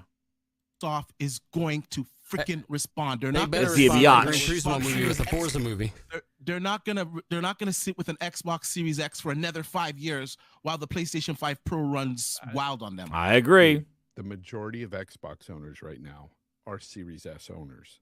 Yes. Do you really think they're going to alienate all those millions of Series S users? It's 5 years after the consoles D, came out. just got 5 listen, years. D, man. listen to me now. You've been talking for the last 20 minutes. But you guys don't I'm make telling sense. You right guys now, are in your feelings. I don't, no. I am not in my feelings about this. I think it's ridiculous because we just pretty much feel like we started the generation. I mean, it's 3 years 5 in. And years we just after you think you started the T-Back. generation. That's what it feels like. Five freaking years T-Back, after. shut your mouth God and damn listen. it. It's idiotic. It's idiotic. It's Listen. idiotic. All right, it's not that big a deal, D. It's not that big a deal, Fonz. Come on. Still feel like it came out. I'm going to have to use the mute button for the first time ever on the show. Let me talk. We're 3 years in, and we just started to get rid of freaking cross-gen games. We Still doing them. just started. It feels like this year was the first year of the new generation. It's stupid. I agree with Dealer in that it's stupid for the PS5 Pro to be released next year. It's dumb. It's a bonehead move because it feels like it just started for many of us that have been gaming on these consoles. That's number one. Number two is them alienating a whole player base, their majority player base on the Series S. Number three, what Zocker brought up earlier is 100% correct. You're going to piss off a lot of developers with 3 freaking SKUs. 3. And just like what Josh says, just like what Josh has said, who is the one that launched 2 different powered consoles?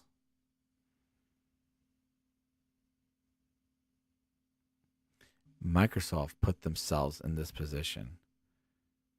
And a PS5 Pro to Sony will not see, and this is, and I could, and listen, listening to both of them, I hear both their points. And I'm going to tell you how I feel like with the two of them. Like, I hear both their points, right? I agree with Fonz saying that, we just got out of cross-gen stuff. a pro. It's kind of crazy. Like, let's see what this is. But we're seeing what devs are saying about the S already. That thing is an appendix. That thing is hurting. It's holding things back or holding Xbox from getting games. Then, if Sony does drop a PS5 Pro, it's going to put pressure on Xbox, like I said. But this is the thing. A PS5 Pro to Sony does not have the same impact as a Xbox Series X2 to Microsoft. That's where the conversation falls apart. The conversation falls apart because a Pro for Sony does not have the same issues that an X2 or whatever you would say, a more powerful console for Xbox would have. And CB3, the other thing is you're hearing a lot of people not wanting a Pro because you know what happens. The X becomes even more irrelevant. Right now, I think it's irrelevant because the PS5, for its lower 10 teraflop GPU or power, whatever the hell it's doing, is still giving Xbox run for the money. But I think something more powerful, it takes away the thing that they've been talking about for friggin' 5 years, the most powerful console, starting with the One X. Yet, nobody seems to complain that they don't have a goddamn game that demonstrates the power of the system. But they love talking about the tech. Well, that will drop itself on its face, and they'll go back to Xbox. Whatever your name is, get ready for the big Welcome, surprise. Dave, to the Grindhouse. Yes, we're going 3 hours today. We went 3 hours. Hit that like button. No, I don't have my code, Kyle. If you have a U.S. code, send it to me in my DMs on Twitter so I could use it. But it takes away the power talking PowerPoint, the narrative talking of power. And going back to Phil Spencer saying, I will never be outsold, or I'll never be down with power or down with this. Because even, and this was crazy, even that whole Xbox One generation of 900p and 1080p, the power narrative got out of control. Xbox was weak. With the One X and now with the Series X, that power crown has become a thing of celebration. But what's crazy is, in reality, the power of that Xbox has never been demonstrated by Microsoft themselves. They have yet to release a game to demonstrate the capabilities of that machine. Hell, even the Xbox One X. And do it even on a consistent basis. So what's crazy is, even though they have the, quote, power crown, in reality, the games do not measure up to that. And what's crazy is that, in reality, the PS5 is outperforming the most powerful console. So they already lost the power narrative. That's why we bring up these Digital Foundry videos here and there, because they show that the power narrative makes no sense for Xbox, because PlayStation is better optimized to play games and run them better. So it destroys that thing. So Sony doing a Pro just erases the on-paper champion that they believe Xbox to be. The paper champ. Oh, well, on paper, the Xbox Series X is more powerful. Well, guess what? You're done, paper champ. Because if a Pro comes out, not only do you don't have the games, which should be the most important thing, now you don't have the paper champ anymore. So it is really done. And if Microsoft does not do one to counter a Pro, the questions are going to be, you heard it here first, get the hell out of gaming, because you are not in it. And I'm telling you right now, that's why the PS5 Pro is going to put even more pressure, just like what PlayStation Plus did to Xbox Live. It took Microsoft over a year to figure out Game Pass Core. PS Plus Essentials put pressure on Xbox services because they looked like trash compared to PlayStation Plus. And it's just talking points, Josh. It is. And it's to them it's important. But again, in reality, that power crown has already been lost. In reality. Hell, you could even say the PlayStation VR 2 tech running through one single USB-C through a PS5 demonstrates more power capabilities than an Xbox Series X. Like, even that. Not only does Sony have the games to demonstrate the power, like Horizon's DLC and stuff like that, and you know, seeing what we're going to see with Spider-Man and stuff, but even Sony is even demonstrating it with their first-party games. But then the PlayStation VR 2 with its tech running that as well is another demonstration of the power of the PS5. Microsoft don't have any of that crap. They don't have any of it. And when they have a game, they don't even market it to even sell the X. To show the capabilities of the quality. Look, you chose 30 frames in Starfield for a reason. Or the graphical fidelity. We'll show it off then. Show us the tech. Show us the graphics. Show us the resolution. Show us the performance. This thing's built for the Xbox Series X. Let's see. And that's the problem. In Xbox world, a Series X2 makes no goddamn sense. Because now you're going to have 3 configurations. And guess what? If the S is holding back the X, imagine what the S would do to an X2. And that's the problem. They put themselves in such a corner that they're going to have to drop the S in order to move forward. And guess what? You could sit back and do dollar bill Phil gaming all you want, but the industry is not following dollar bill Phil. They want bigger and better and more money for their games. And they're going to make games accordingly to get that.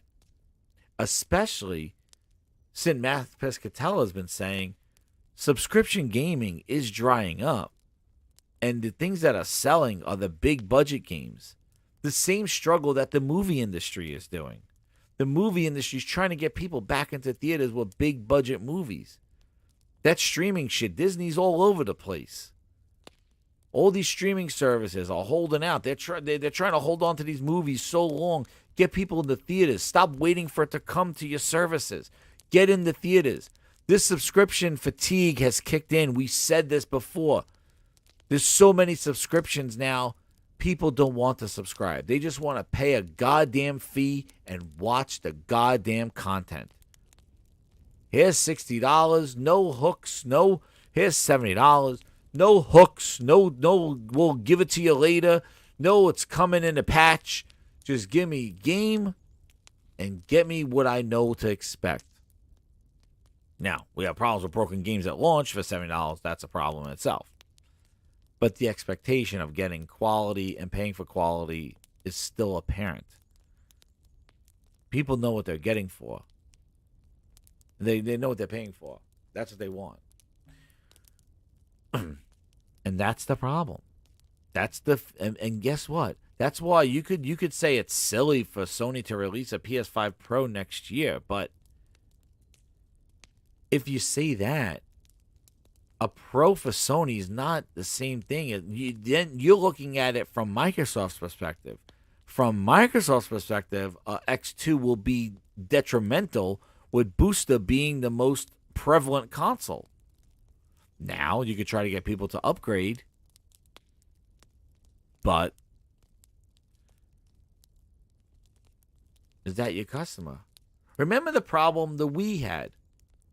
The Wii sold to a lot of people, but the problem was that nobody bought the games for the Wii. They sold it to grandmas and soccer moms all over the place. The Wii was selling everywhere, but they couldn't sell their games because people were just happy with Wii Sports because they sold it to the lowest common denominators. Well, if the Series S, your lowest common denominator customer's there, is that a reliable customer that's going to upgrade to an X2? Probably not. They're going to be content until you start taking stuff away or skipping the platform entirely. And if you forget, again, I brought it up on Friday. the Xbox Series S all digital, the Xbox One S. Remember? The sad edition. That thing was so pathetic at the end of that generation, it was not even talked about anymore. It was all about the One X. But the Series S sad edition, the One S, I keep saying Series S, the One S, all digital, the sad, existed. And it was pathetic running games. It was old ass. It was a booster in a box. It's going to be hard to get people to upgrade. And all you're going to keep doing is just selling the same consoles to the same people. But the thing is that Sony's bottom of this generation is the baseline of what this generation is. That's why a Pro will give you a little bit more, just like the PS4 Pro did. And it won't be detrimental to Sony. It will be a, quote, option to upgrade if you care to. But what it does do is that it puts the PlayStation 5 base edition at a lower price point that they could advertise as like all your PS5s are $400. You could put an upgradable disc drive in it, but for $500 or $550 or wherever it's going to be, you'll get a PS5 Pro with a disc drive. So we are coming in at $499 or $400 or $550 or $500 with the drive and the more powerful machine.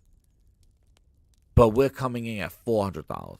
So technically, they could reduce the price and giving better value at the $400 price point, because now, instead of buying an old digital PlayStation 5, you could buy a PlayStation 5 Slim at $400, new price point, same price point, but it has the option to have a disc drive. So it's a more option $400. So technically, it's adding a better option to the base price, which makes it more enticing.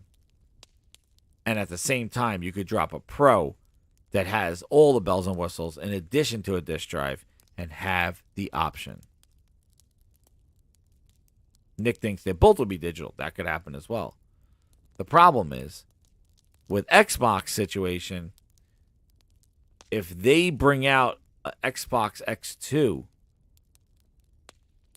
now that's 3 consoles at 3 different power levels and capabilities with all the tech moving forward.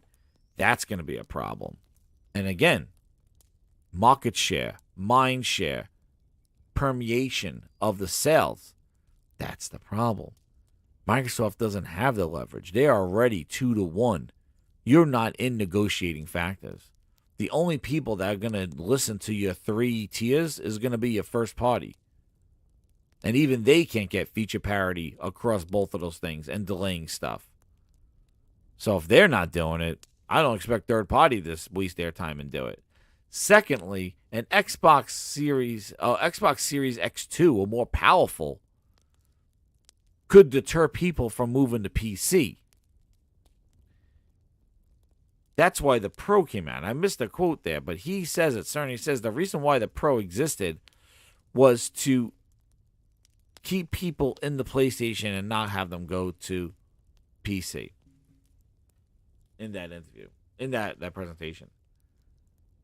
So, like I said, 2 things. A Pro is going to put tons of pressure. It's full with PC, oh Jesus, and all that stuff, and oh my God. A Pro is going to put more pressure on a Series S because it's going to stand out as an Achilles heel, or not Achilles heel, but an appendix, a vestigial organ that's not needed. Secondly, it's going to put pressure on Microsoft that if they don't release a mid-gen refresh, people are really going to question, are they really still in this business with console gaming? And what I could see is then Microsoft doing the same thing they did with last generation. Doing a PS5 Pro. Microsoft will not do one. Wait a year or 2, and then drop a Series XX And that will be a technically, quote, next generation or some like that. And therefore, they could leave the S behind. But if they're sticking around and trying to do all these things, dude, I don't know. Because this scalability is not working. And it's a scalability in closed environment. Yeah, I know. That whole mid-gen refresh with the... I'm telling you, if that excuse leaches, if that's what they really believe in, they're done. They're done. And in addition, Nintendo was rumored to have its. Now, you could say, well, it's not going to be as powerful as the PS5 and all this other stuff. But the thing is that the Nintendo having new hardware out there, just the fact that they got a new Pro, it's going to blow up. And Nintendo Pro and a PlayStation Pro with the lineup that they have, like with the games that they already have out, it's going to be back in the old days again. And Xbox is going to be sitting there going, well, we bought another company. And like that developer said, they can't leave the S behind. And the S is the biggest seller of the Xboxes. It's a double whammy. It's a double whammy. You can't abandon the S and just make an X because the X is not selling. It's the S. So you have the S as the larger install base of the smallest install base, and it's the weakest console. These clowns celebrated this, and all they're celebrating is the death of Xbox. PS5 Pro, day one, pressure on Xbox, put them down on the flames, and let them see them compete, or whatever they said they wanted to do, and let us compete at all.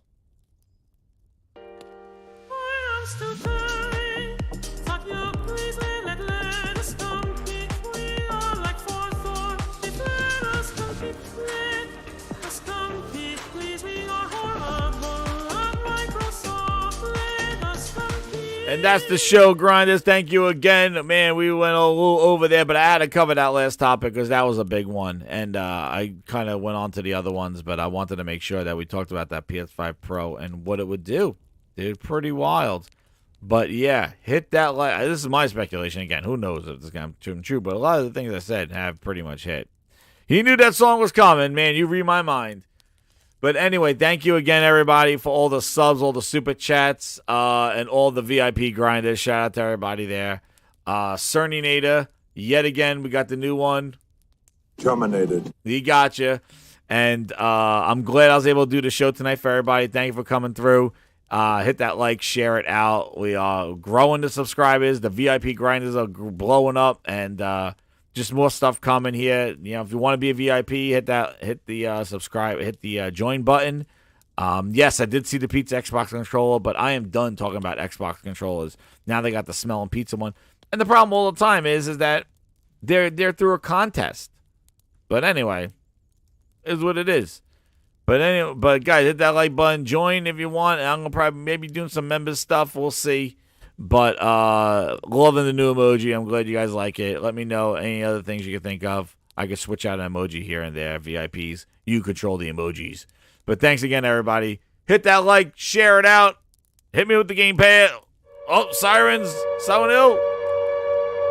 Let's go. Oh, and Psychonauts 2. New games are coming back. 12 minutes in Hades. And they're all on Game Pass. Somerville, a Plague Tale Requiem. What to play first?